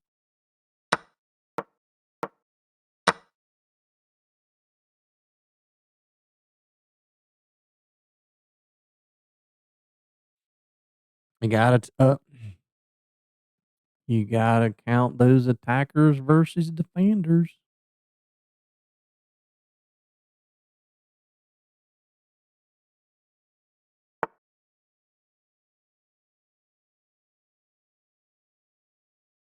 Mhm.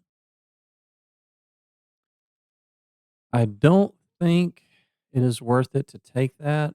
Could be wrong. Feel like the correct move is to double and at least make them react to that. I guess taking this. I mean, they go here. This is still covered. I'm always very hesitant or cautious about taking the B pawn when I'm black because a lot of times white wants you to do that so they can attack. And once you move, if they ever infiltrate and take on B7, it's a lot better for white to infiltrate with a rook than for us to infiltrate with a bishop or a knight. So I'm going to double here. I think this is correct. I can't imagine that it's not. And then maybe we'll come back and pick that off. If they push this, takes, yeah, I don't, yeah, because the knight's here. I don't think we can take that. That does weaken the H3. I mean, this is a move. If they push,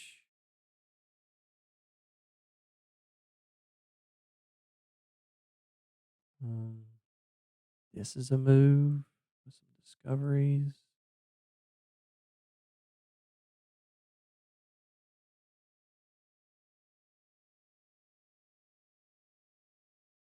Picking that off does look good because they got to react. I mean, they don't have time to like try to trap or anything. They got to react to that. We go here and we just bring it back. I don't think this is too much of an issue. I'm just not thinking that. I'm in attack mode.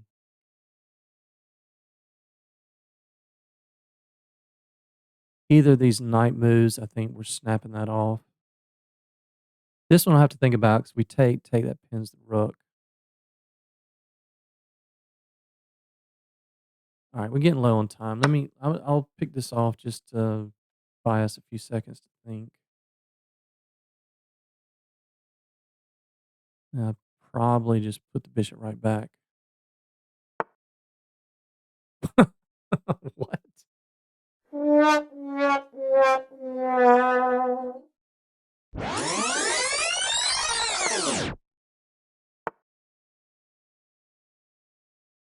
I understand. They want to guard the pawn with this rook. Makes sense. Makes sense. Well,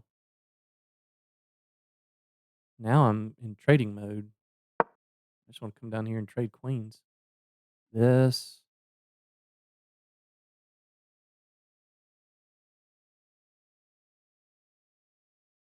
Yeah, they can get on the dark square diagonal, but, well, now they can't.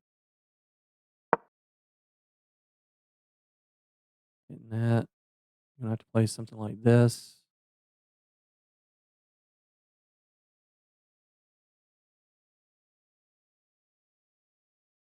And, just get the queens off. Easy peasy. I'm going to make him an offer he can't refuse. Can't refuse that one. Which is better to take with?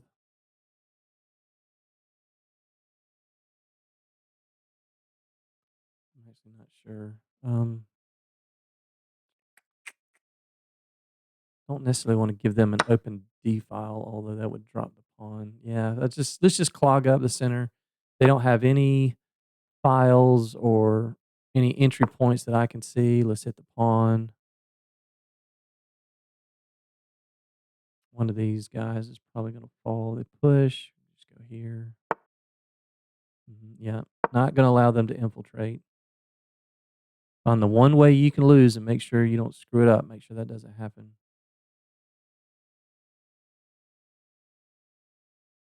They push. If they give a check, we can block. We'll just take that.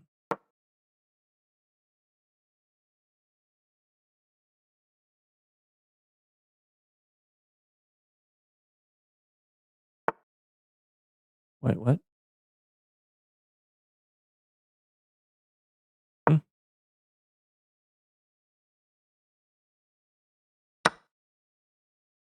Okay, let's pin that, and then we'll just bring the other rook down to corral it, and then we'll have a passed a pawn.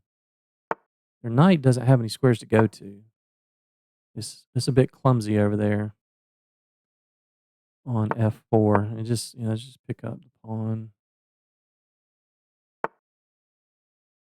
Actually, I don't want to allow them to have that, So I'm going to, I know we only got 21 seconds. I'm going to make a beeline over here with the king. It's going to take a while for their knight to get anywhere meaningful, I think. Yeah, you can have that pawn. I don't care about that. We've got a past a pawn. I just want to get the rooks off. Because once we get the rooks off, then it's pre-move time. And they'll probably run out of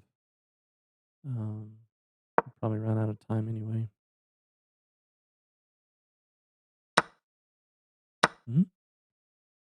Pre-move time.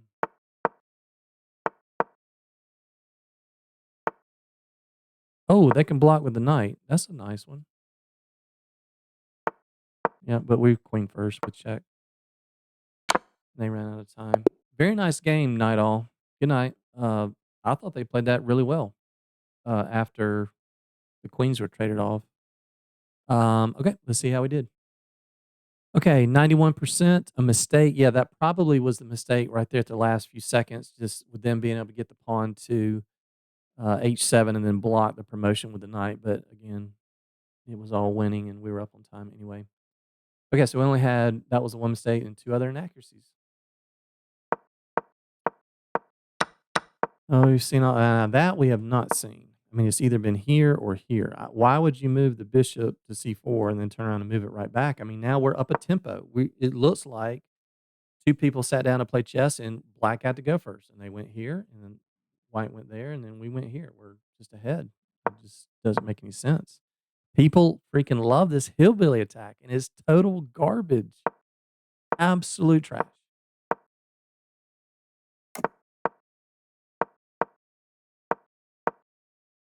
Yeah, it wants to kick it, but again, from a human point of view, we love these setups where we let them take on f6, and yeah, we're just better.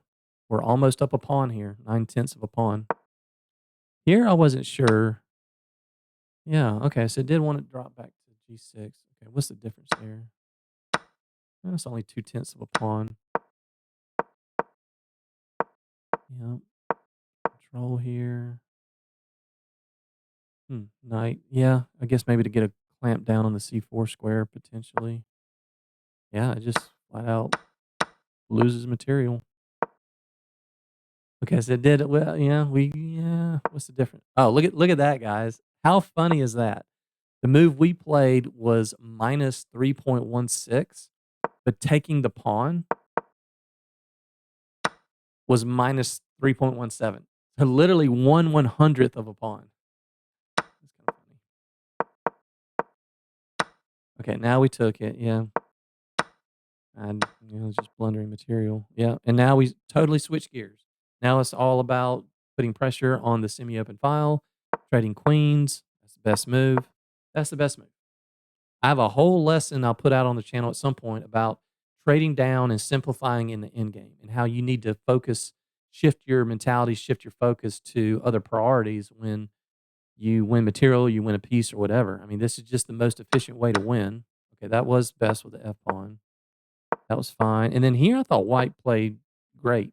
That's a great move. That's the best move. That's annoying for black to deal with. We took, I was expecting them to take, and then we take. They take, and I was just gonna play rook here and get the king over here. But that was the best move. Pinning it was the best move. Okay, that's good. That's good.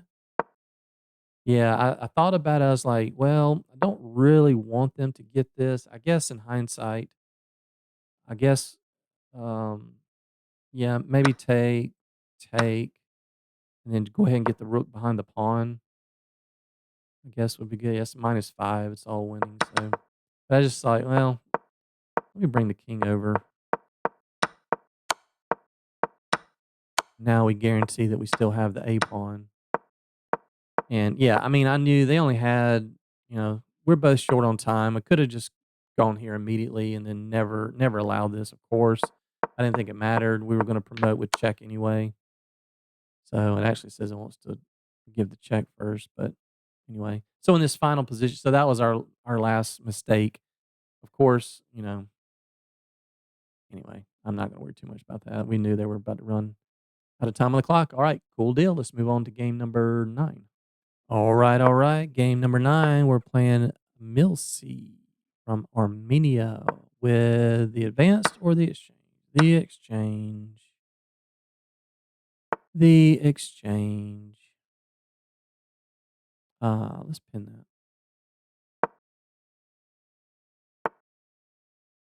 No D4, huh? Okay, we'll take that. Play E6.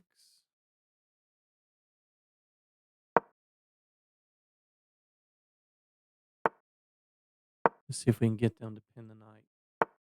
Let's see if we can get them to take. Let's see if we can get them to take. Come on, man. It's going to mess up our pawn structure.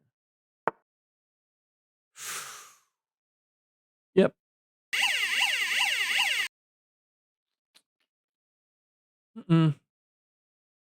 Boom. All right, but we give the check. We give the intermezzo check. If they had taken that, then we would take. Sorry, if they had taken that, we take with check, and then we pick up the bishop. But here, we can give a check, then take the bishop. So we ended up winning a little pawn out of that. Just a little measly pawn that means absolutely nothing with their king wide open.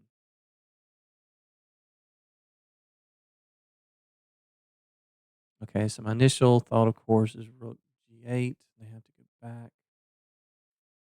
That looks pretty strong. That looks really, really, really strong.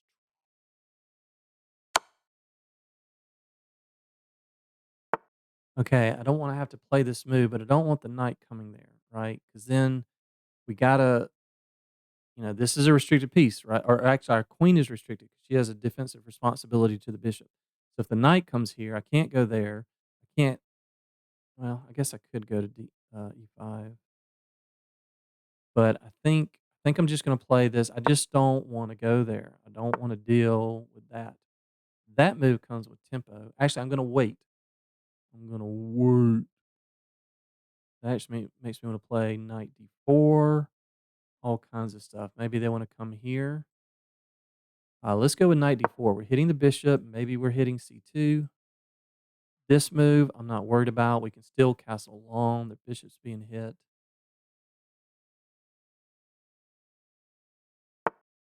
And now maybe we play this.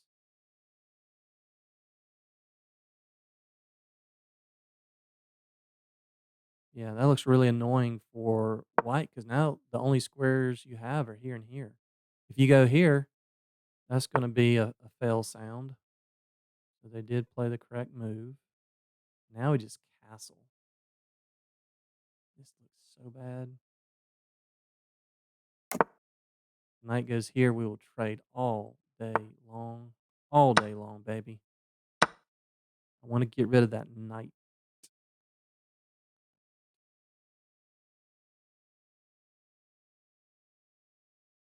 Okay, I think maybe they got the light scored bishops. I'm thinking dark, dark, dark.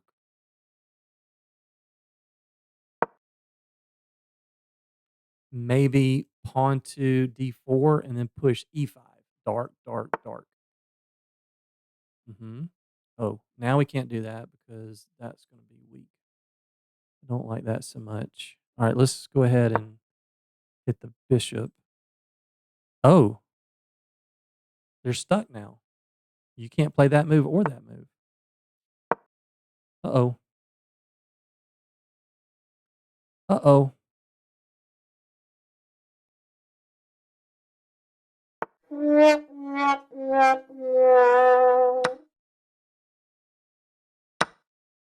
Okay, check. Check. Surely taking c2 is best.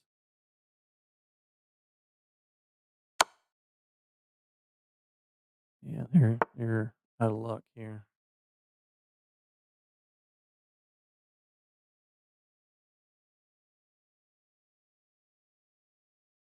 It's the best way to do this. Check. Draw the king out. Maybe I don't want to play that move.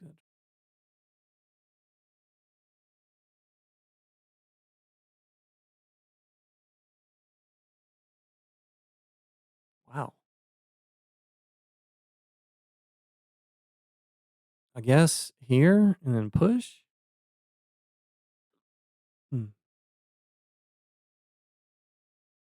They don't have any checks here. And that defends f6, although I don't think they could have taken that because that leaves the bishop hanging. They're stuck. The bishop is pinned. All of their pieces are restricted. All three of these guys are restricted. So we can literally do whatever we want. I'm just going to push. I'm just going to create a passed pawn. They can't do anything. Every piece of theirs is basically trapped. Yeah, it's just going to create a passed pawn. And whatever we do, we cannot move the d5 pawn. That would be a way to screw everything up. Oh, now we get the queens off. That's game over. Hit the buzzer. Hit the buzzer.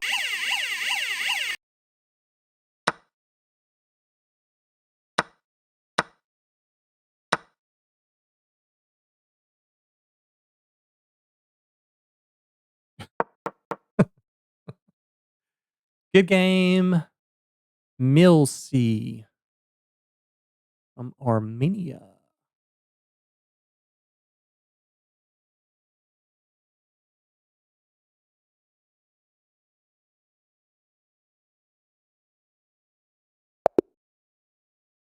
Good game, good game. All right, let's see how we did.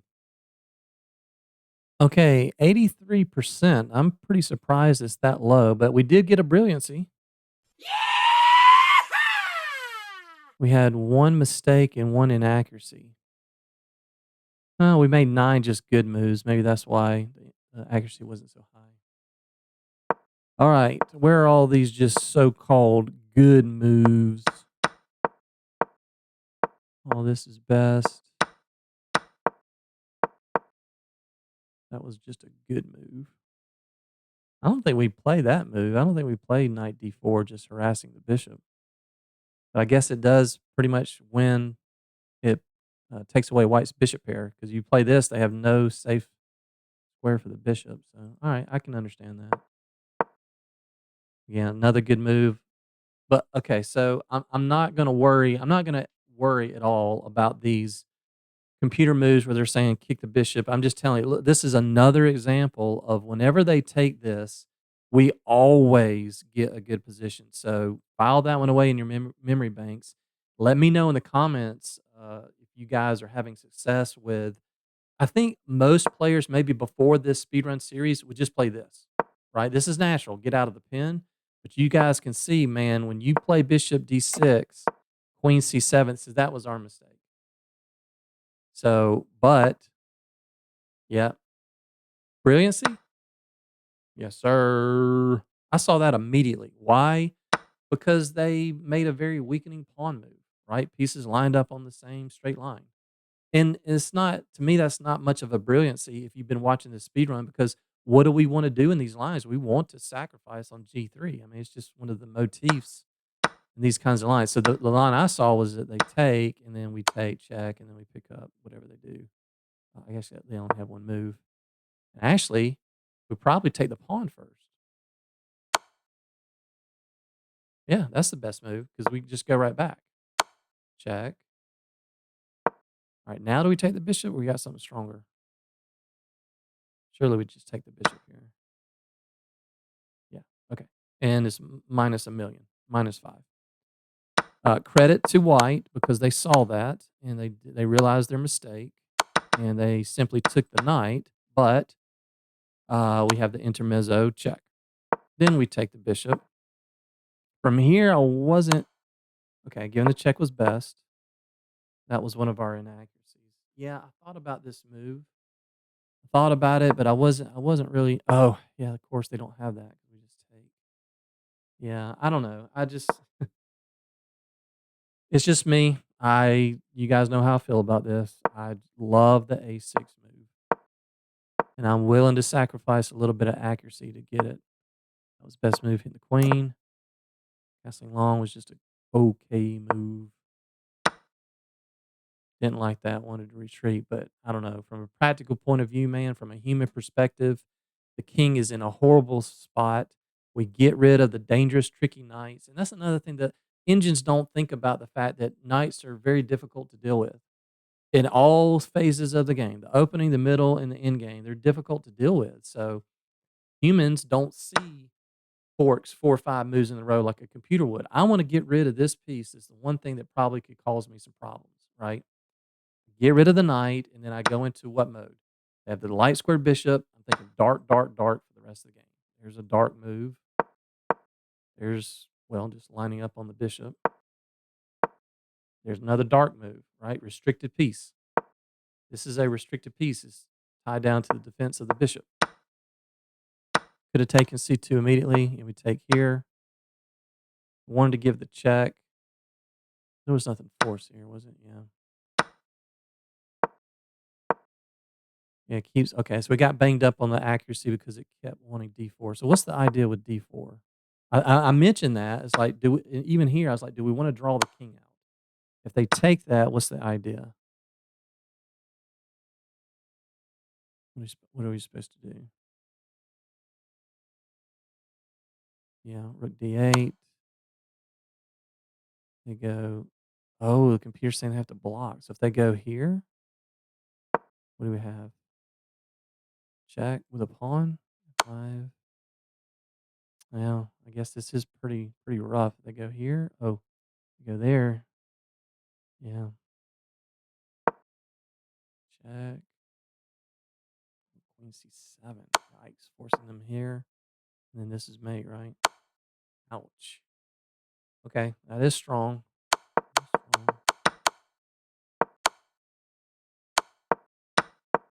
Okay, so yeah, we just playing a bunch of good moves here. Get those queens off. Sacrifice is the best move. Trade everything off the board. And you guys know the rule of the square, right? Draw your diagonal. This is the square. If the opponent's king cannot get inside the square on their next move, then the pawn runs. So, yeah. All right. I hope you guys enjoyed that. Let's move on to game 10. Game number 10 with the early f4. What is that? That's a free pawn. Thank you very much. Okay. Is this a joke or what?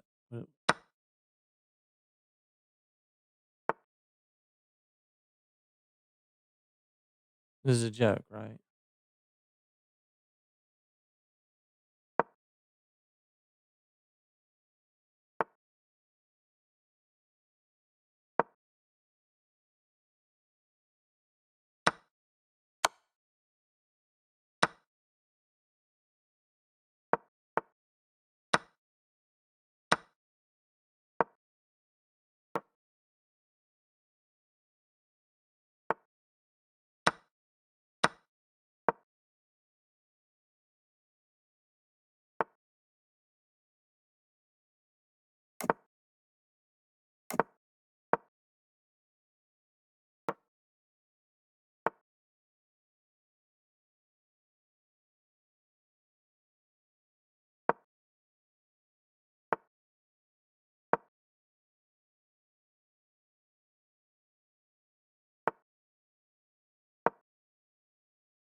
Bruh.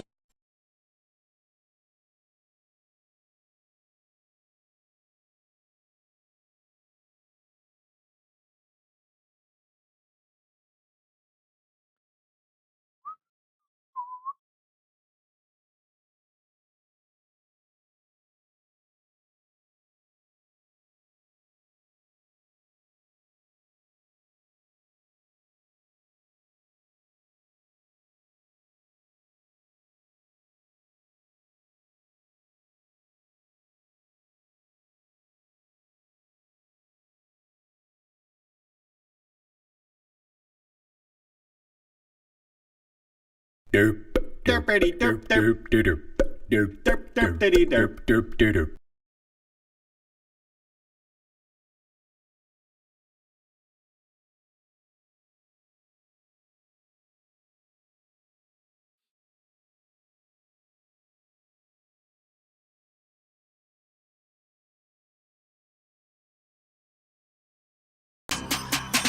You mad, bro? Why you mad, bro? I ain't mean to make you sad. Yo, my bad, bro. So what you mad for? 1 hour later.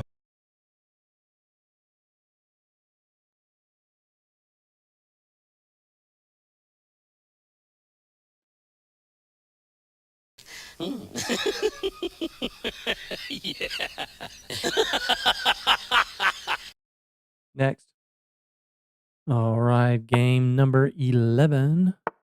Playing somebody from Greece. Maybe the Greeks know about the fantasy.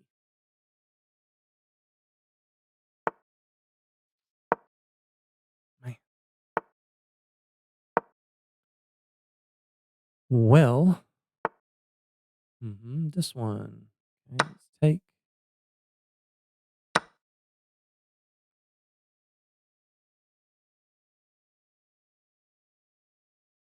Let's don't allow anything to disrupt us on the light square diagonal. Okay, they don't want to let our bishop develop. Let's see. Okay, well, let's go bishop, excuse me, queen b6, put some pressure on b2, some pressure on d4.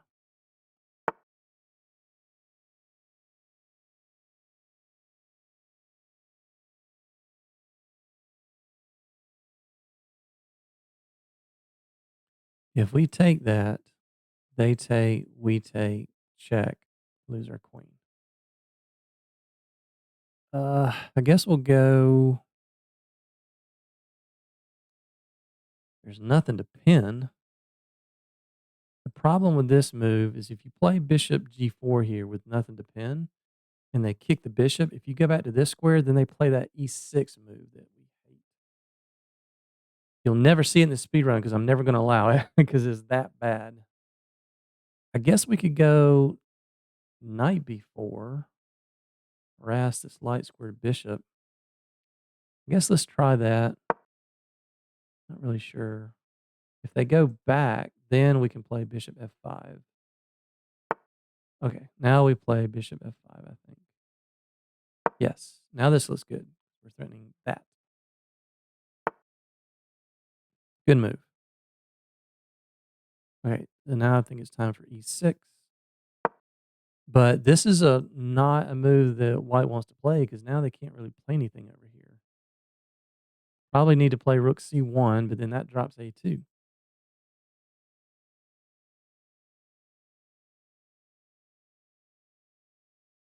they can't dislodge our knight.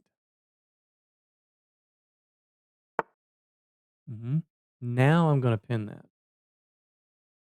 Now I want to remove the defender of d4. And this looks pretty bad for black. For white, I think. Okay, now let's do our normal, get the knight to f5. Now if they play knight c2, I'll probably play knight f5 anyway. And if they take the knight, we take back with a bishop. And harass their queen.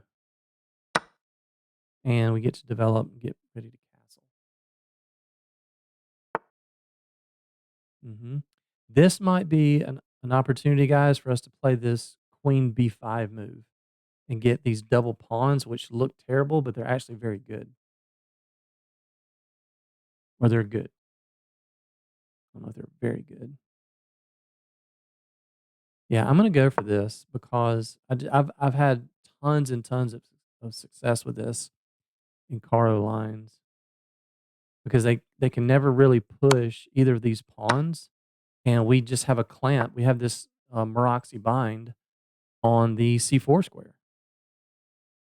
And now here, I think I want to drop it back to B6 just to maintain pressure on. So if they lash out with B4, then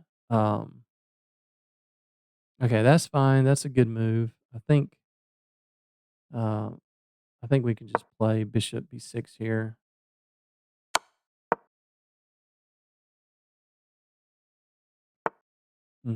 Let's get control of the C file. And yes, we're a pawn down, but they can't. I mean, they can try to exchange rooks, I guess, but then they're going to drop D4. I would rather lose a B pawn than to lose a central pawn. And now I think we can infiltrate. Although that move's annoying. Let's don't allow that.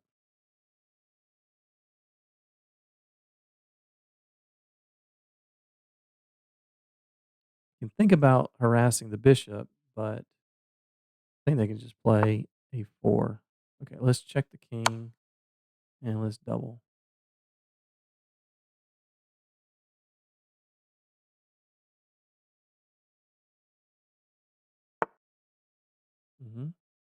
Oh, well, okay. Now we can just take.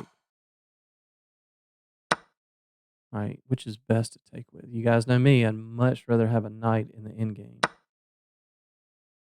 So if they take that, I think that's a pretty big mistake. Because now, how do you stop the fork here? Your bishop is hanging. You cannot stop the fork. Can't go there and you can't go there. That should be game over. Once again, these double pawns, I might not have played that very well because they were able to pick up the front B pawn, but I'm just telling you, I've won a lot more games than I've lost when I trade the queens and have these double isolated B pawns. Just having this grip on this square is so powerful. I expect a resignation here. No. We get a different kind of fork. All right. Let's go back. Let's threaten another fork. Let's do not allow the rook to infiltrate. And now we're going to probably play, yeah. Now we hit them and pick up the E5 pawn. Make sure there's nothing better. I think so. Now we just want to trade. Okay, let's don't allow that nonsense.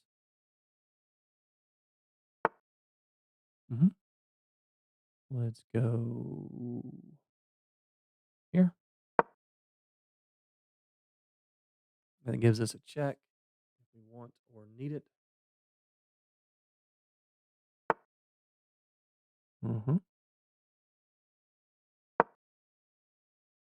Ooh, they have this tactic. King takes knight, and we can't take back because it's in a pin.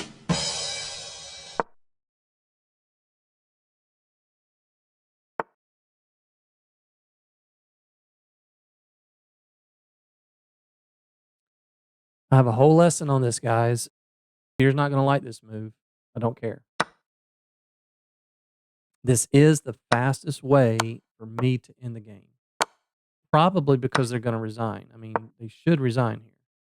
There's no reason to continue.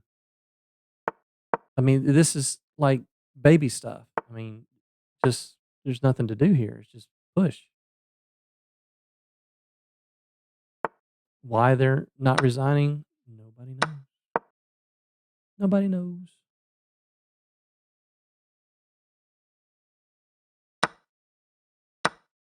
There's no more thinking involved. Zero thinking.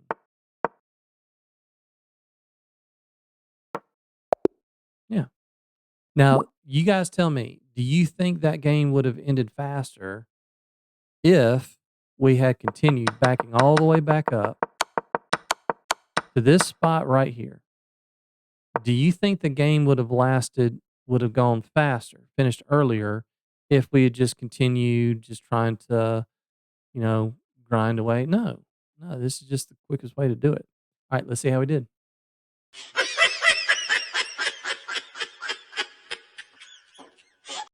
Yes, sir. 93%. That's our number. That's our baby. 2 inaccuracies and 1 mistake. Normal stuff here. Yeah, I'm not playing bishop. I'm not playing knight h6 there. Sorry. Okay, so that was one of our inaccuracies. I just didn't like, here. Whenever there is no c pawn, or white has played like the Panov, accelerated Panov, and this diagonal is open for the queen, I just don't like this pressure. Now, in this position, in this case, it's not as bad because there's a pawn. White has a pawn on e5. So the danger with allowing white's bishop and queen to get to these squares, if they have a knight on f3 and then they're able to jump their knight into e5 and add more pressure to this guy, it's very uncomfortable. But in this case, if they have a pawn, that's kind of what I guess why the computer says there's really no need for that. Okay, that was our one mistake. Was that a mistake? What can white do here? What? You want to go knight here? Yeah. Yeah, we still can't take this. This is game over. You take, they take, you take, and then boom, they hit you with a discovered check and you lose your queen. Can't do that. Got to be very careful if you're playing as black, when white plays d4 openings and they have the bishop and the queen and this d pawn all on these 3 exact squares, you have to be so incredibly aware and cautious about taking what appears to be a free pawn on d4. If your king is on a light square, there's those potentials. So we made a mistake by going queen b6. They made a mistake by going queen d2. I'm not sure I fully understand that, but okay. So it does like the knight harassing the bishop. Yep. Now we get in bishop f5. So mission accomplished with that sequence of moves, and then they got to play. That's just a horrid move. That's good. Yep. Take an extra tempo to pin that, so we get pressure on d4. That was another inaccuracy. Didn't want to take it right away. I guess there was no reason to take it there. We could have continued with our normal plan. Yeah, I like this idea, and I figured they weren't going to see that. Yeah, taking back with the bishop, and this looks very doable, very okay for black. Engine is evaluating this at 0.00. But again, as black, that's what we want. We're just fighting for neutrality in the early part of the game. So, okay, yeah, I kind of missed this idea that they were going to be able to get the bishop, bring the bishop back around and pick up the pawn. So that was a little bit premature. But I can tell you that, this idea, it just makes it very hard for white to ever have any play on the queen side when you got this pawn here. Yeah, so.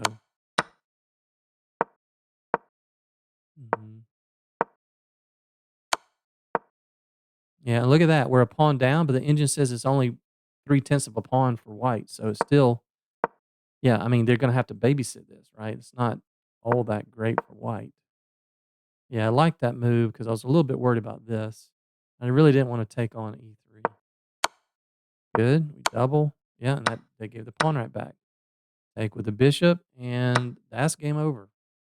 They didn't see it, and honestly, I didn't fully see it until right after I took this. As I was playing this move, I was like, wait a minute. Yeah, there's nothing to do here. I'm gonna lose something. Got the pawn, button down the hatches, and you guys saw here. Look at that. It says engine says that's an excellent move. So just trade, just make your life simple. Just All right, so we're on to game 12. So I'm purposefully trying to get in as many games as possible. We're gonna have 2 extra games anyway because of the mouse slip loss, so we dropped back. Had to win a couple of games to get back where we were, but, I'm trying really hard to get in, try to see if we can find some more classicals and fantasies. I don't understand why we can't, but anyway, we're trudging along.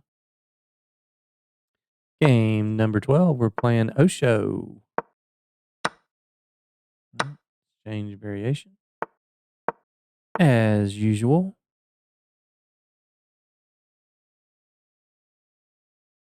Okay, so pawn on c3. Let's go with the queen c7 line. Pin and win. Let's take that. Knight f6. Okay.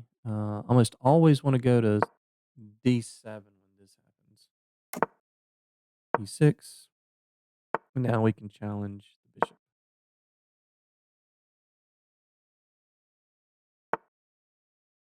Mm-hmm.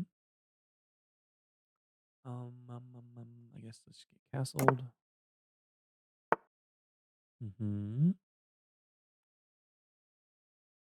Can we get him to do it? Please?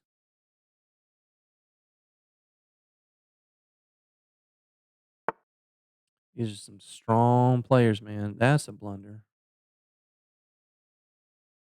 Every move in chess weakens something.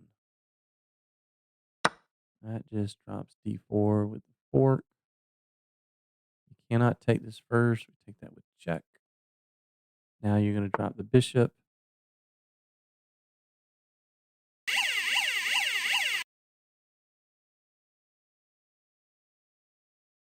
No, no, no, no.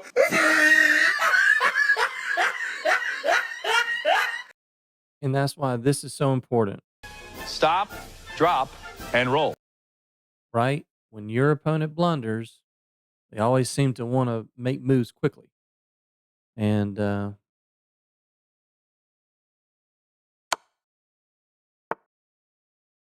at that. Just everything is just automatic, right? Stop, drop, and roll. All right, our opponent blundered. Let's make a precise move here.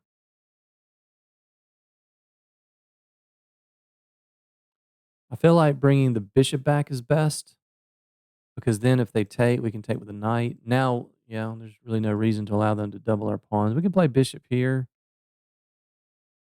That does look pretty good. Taking is okay, but that just kind of helps them closer. Yeah, I think just bring the bishop back. Let them take. We take.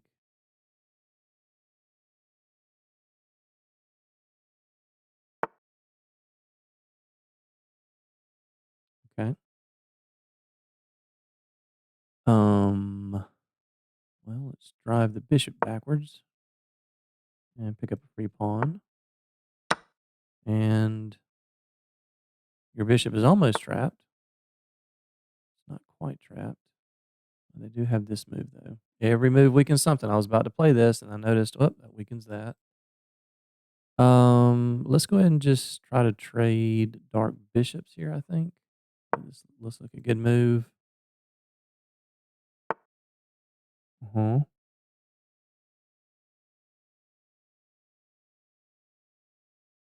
Okay. Still have this move, which is annoying. I think we can get out of it though. We'll just go queen c7. Oh, okay.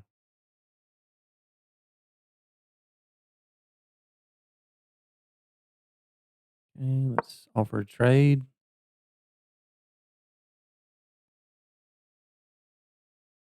If you move the knight, we're going to pick up the c3 pawn. If you go here, we go here. You go here. I think we just take. Okay. That is a good move. I think we have the trick. Can take that. Okay. Sorry. Stand corrected. My bad. You can take that. You can take it all night long, baby. all night long. Okay, let's just trade. I'm gonna sack a pawn here. Trade something. If they don't take, we'll take this pawn. Okay, getting that. Okay, let's hit the bishop. If you take, we'll take f2. Check.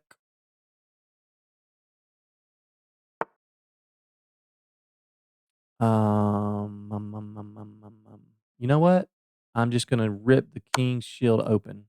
Just rip it open, and we're coming, baby. We're hitting that. We're hitting that. King's wide open. No reason to fool around. Just start exchanging stuff. Okay, let's hit the light squared, dark squared bishop. Yeah, but the whole reason we moved here was to take 2 pieces for the rook. Almost always a good thing.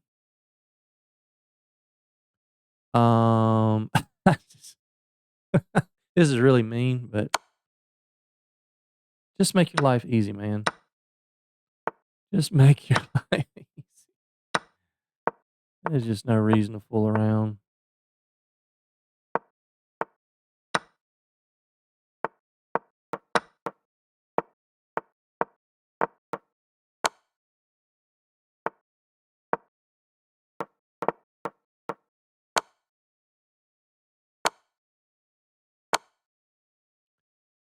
They don't want to resign, do they? They're going to fight till the end.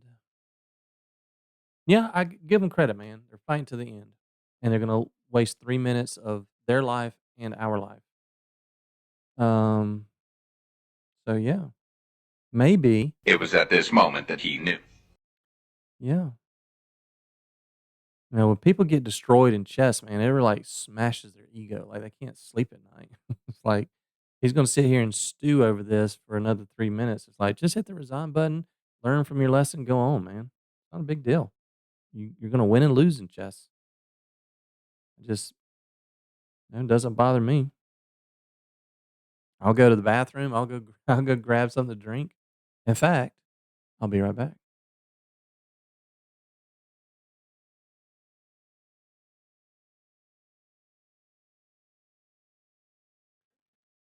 Oh, they resigned. I guess they were trying to. Man, they're trying to figure out what to do here. I mean, they could play. I mean, they could try to play on to J7, on to I7. They could take our pawn. You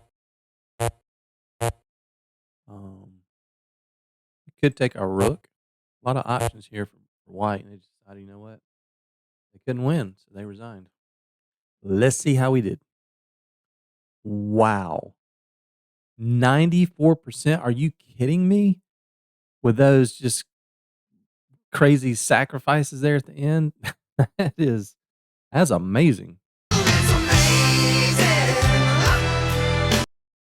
Okay. I was not expecting that. Let's check it out.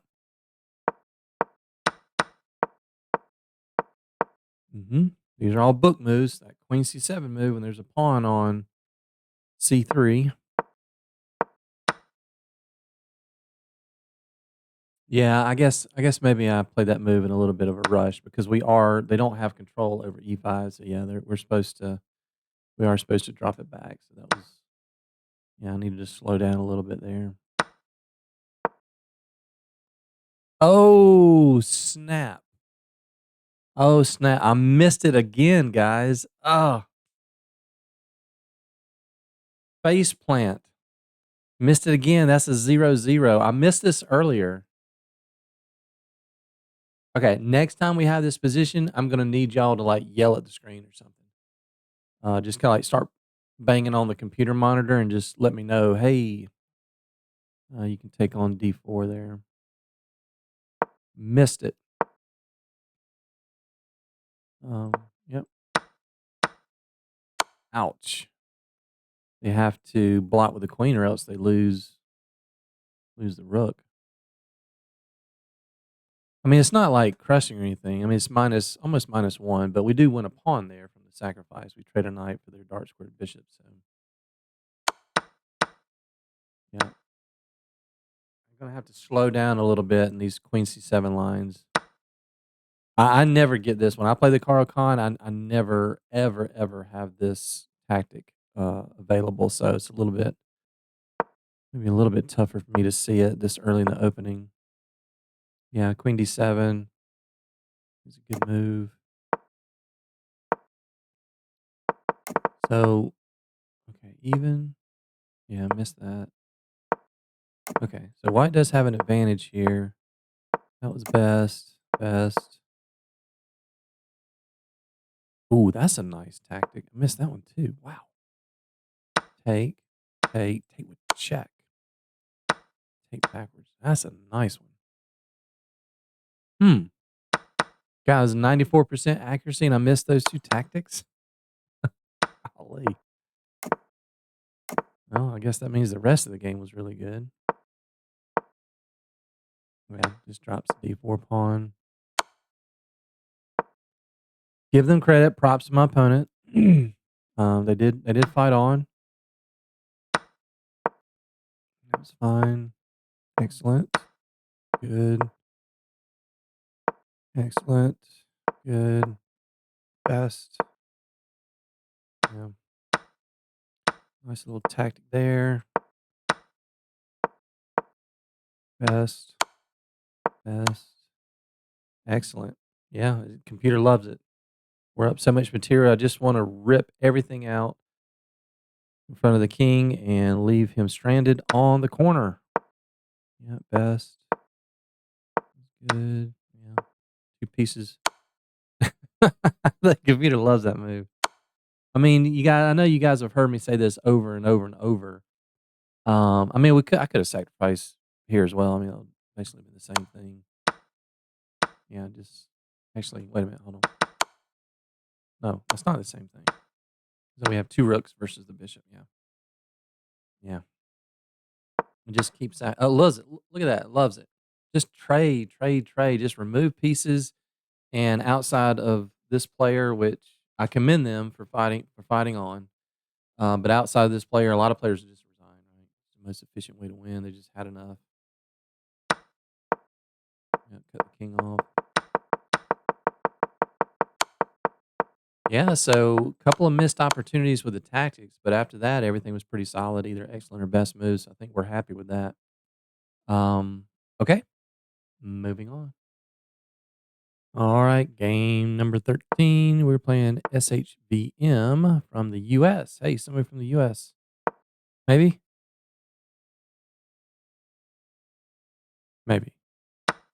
No. Still all the same old, same old.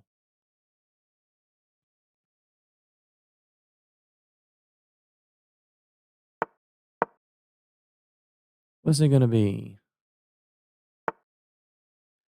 Okay. And win.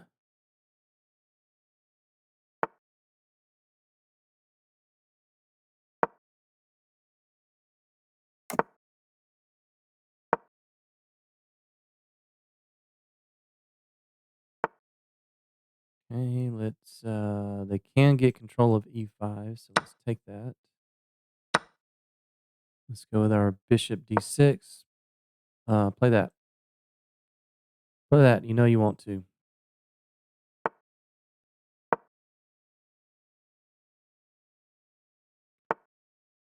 Oh, usually the knight comes here, and we have to play a6. Play that.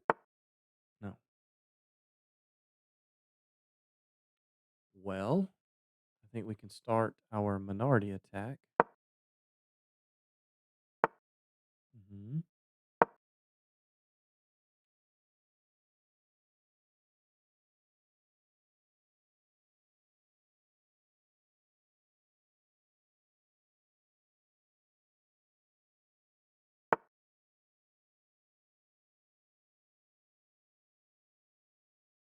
Excuse me.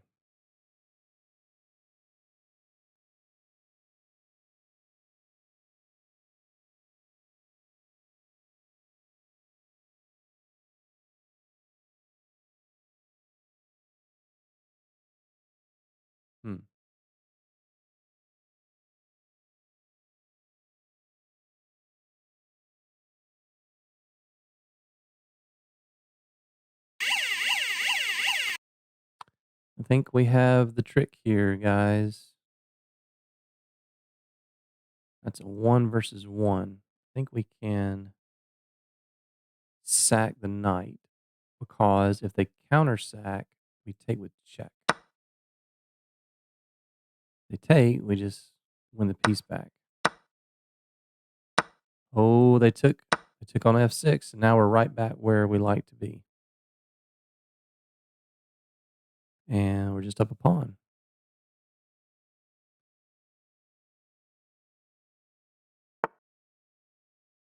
Maybe they want to come with this, right? So they're threatening to take, push, take, and we're pinned. Okay, so let's get out of that. Bishop back on d6. Yeah. I'm not actually sure I want to take that and give them the C file, but we can't jam a piece on the light squares because they do have the light squared bishop. So what do we do?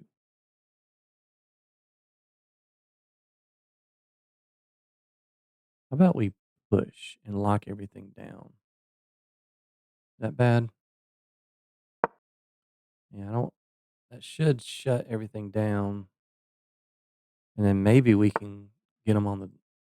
Okay, that makes me want to play this to get the queens off. That any good? Where can this queen go? Can't really go anywhere here. I kind of like that.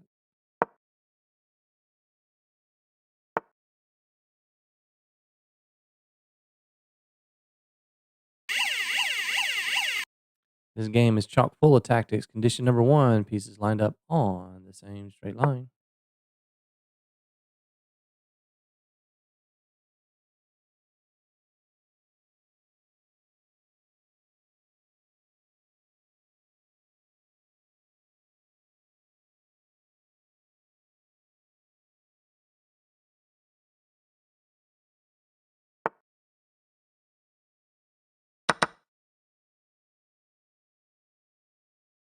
Let's attack the pawn. They cannot defend it.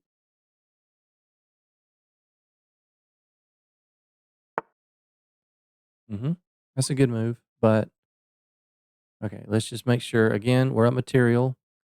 Tell everybody 3 things you got to do. Look for checkmates to win the game. Trade, and find the one way you can screw up.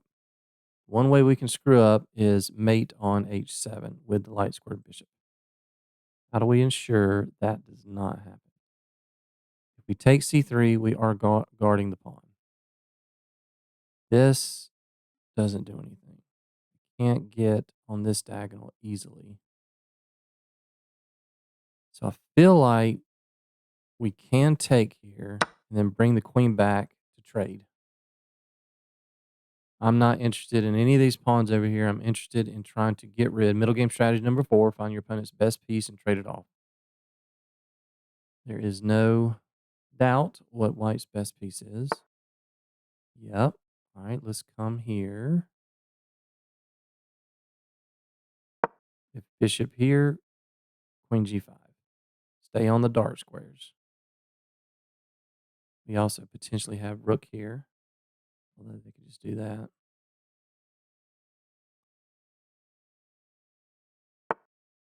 Yeah, okay, so I like this move because I don't see how they avoid trading queens here. If we go here, they could have gone to this square. Now with the rook here, they don't have the 4th rank. They don't have that square. They don't have that square. They have 1 square to go to. They can put the bishop in front, but again, we'll just go here. And if they go here, we push the pawn. And one way or another, something's going to get traded. If they go here, then that guarantees a trade.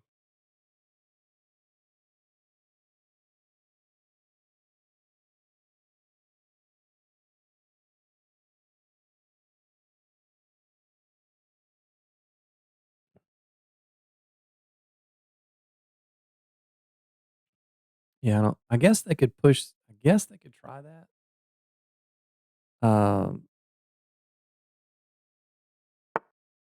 Yeah, okay. So we have this scenario. Now when you go here, we just push pawn. Push pawn.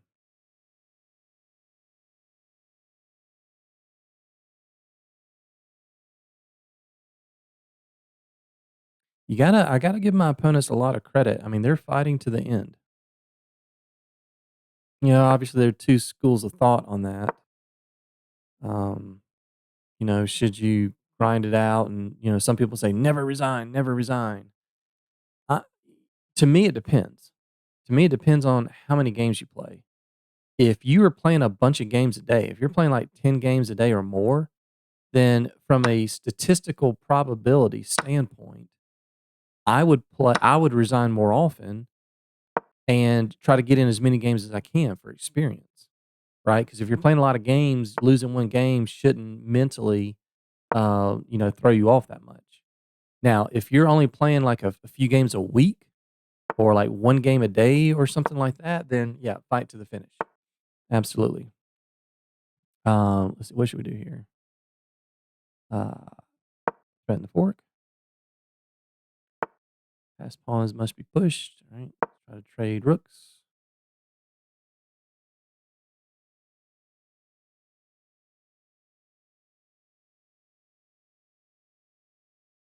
Take this pawn, I guess.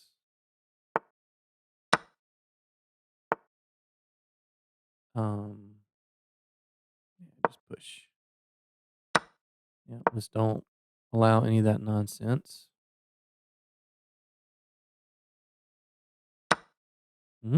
And push. Now you can't stop this from promoting. If you go there, we just sacrifice. And we promote. How are you stopping that move? All right, good game. SHVM 1701. Very nice game. Very hard fought game. So kudos to my opponent. Thought they played pretty well. Let's see how we did. Oh, you're so close. We are 4/10 away from hitting the laughing sound. I should have made some inaccurate move with the pawn somewhere. Only one inaccuracy. I think that was a pretty good game from both sides. Let's check it out. Okay. A lot of normal stuff here. Yep. Yep. Very even here.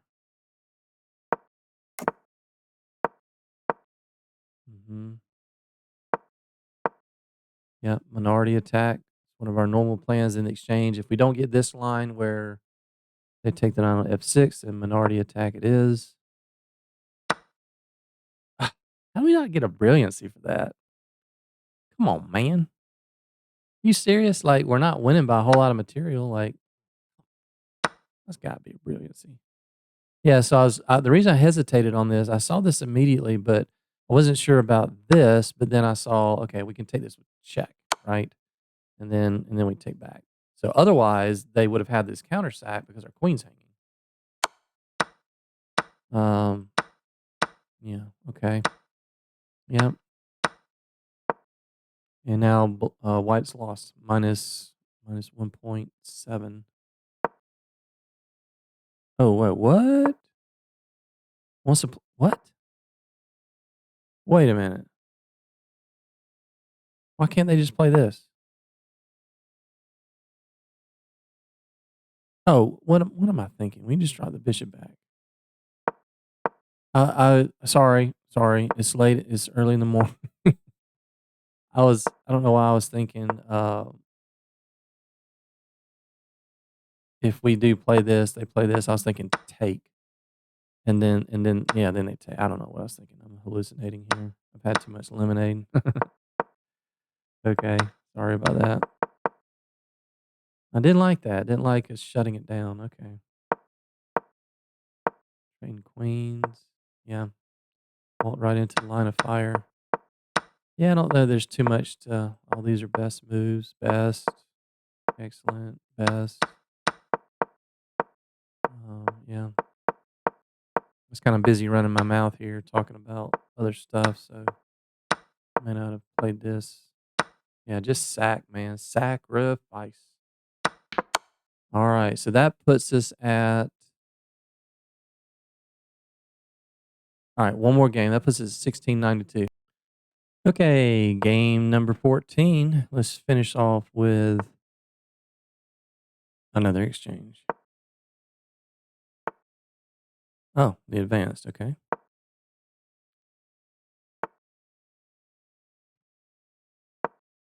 E6. Let's go.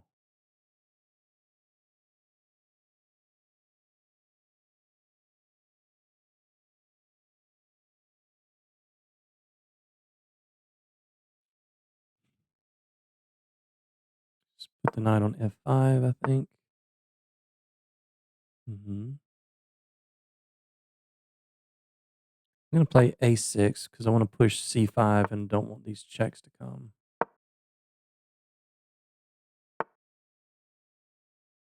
Ooh, okay. That helps, I think. Yeah, let's put some pressure on D4. Bishop here. Queen B6. Taking both of these.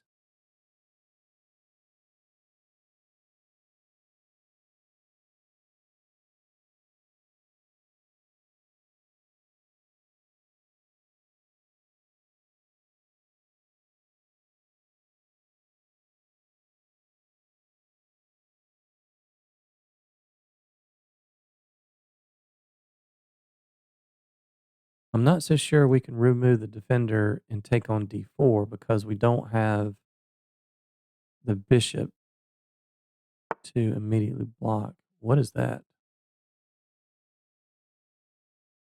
Okay. I think we're happy to double the pawns there. Let's double their pawns. Mm-hmm.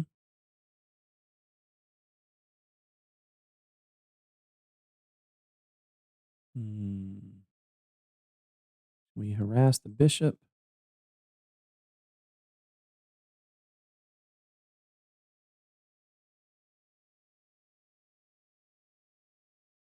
I think I'm going to play knight G6 just to add pressure there and there.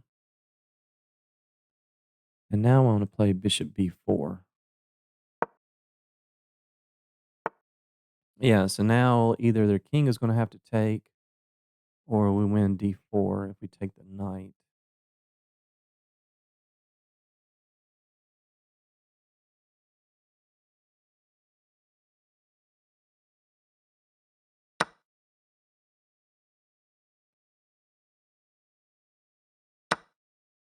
Mm-hmm.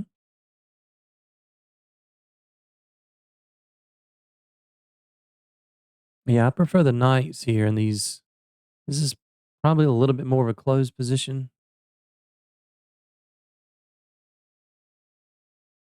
I definitely want to get rid of at least one of the bishops. See if we can get them to take or see if we can trade and be left with one. Okay, that's good. We'll take that. And now I think we just want to bring the king in and trade. Okay. Ooh. Okay. We've talked about this before.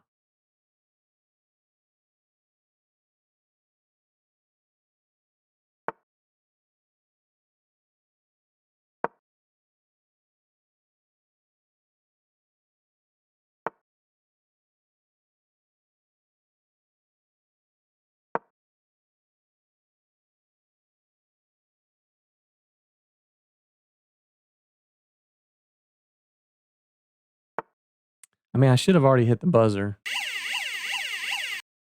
Hopefully you guys can see what's going on here.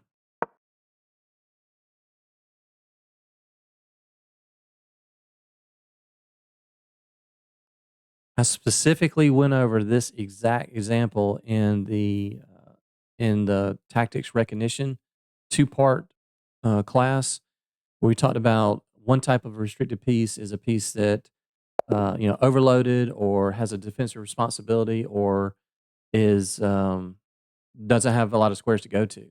And so I talked literally about the same situation where when you have a rook that's on a horizontal rank and there's a piece above it and a piece below it, when it's trapped, when it's sandwiched above and below, that they are totally susceptible to pawn pushes. There's no move here.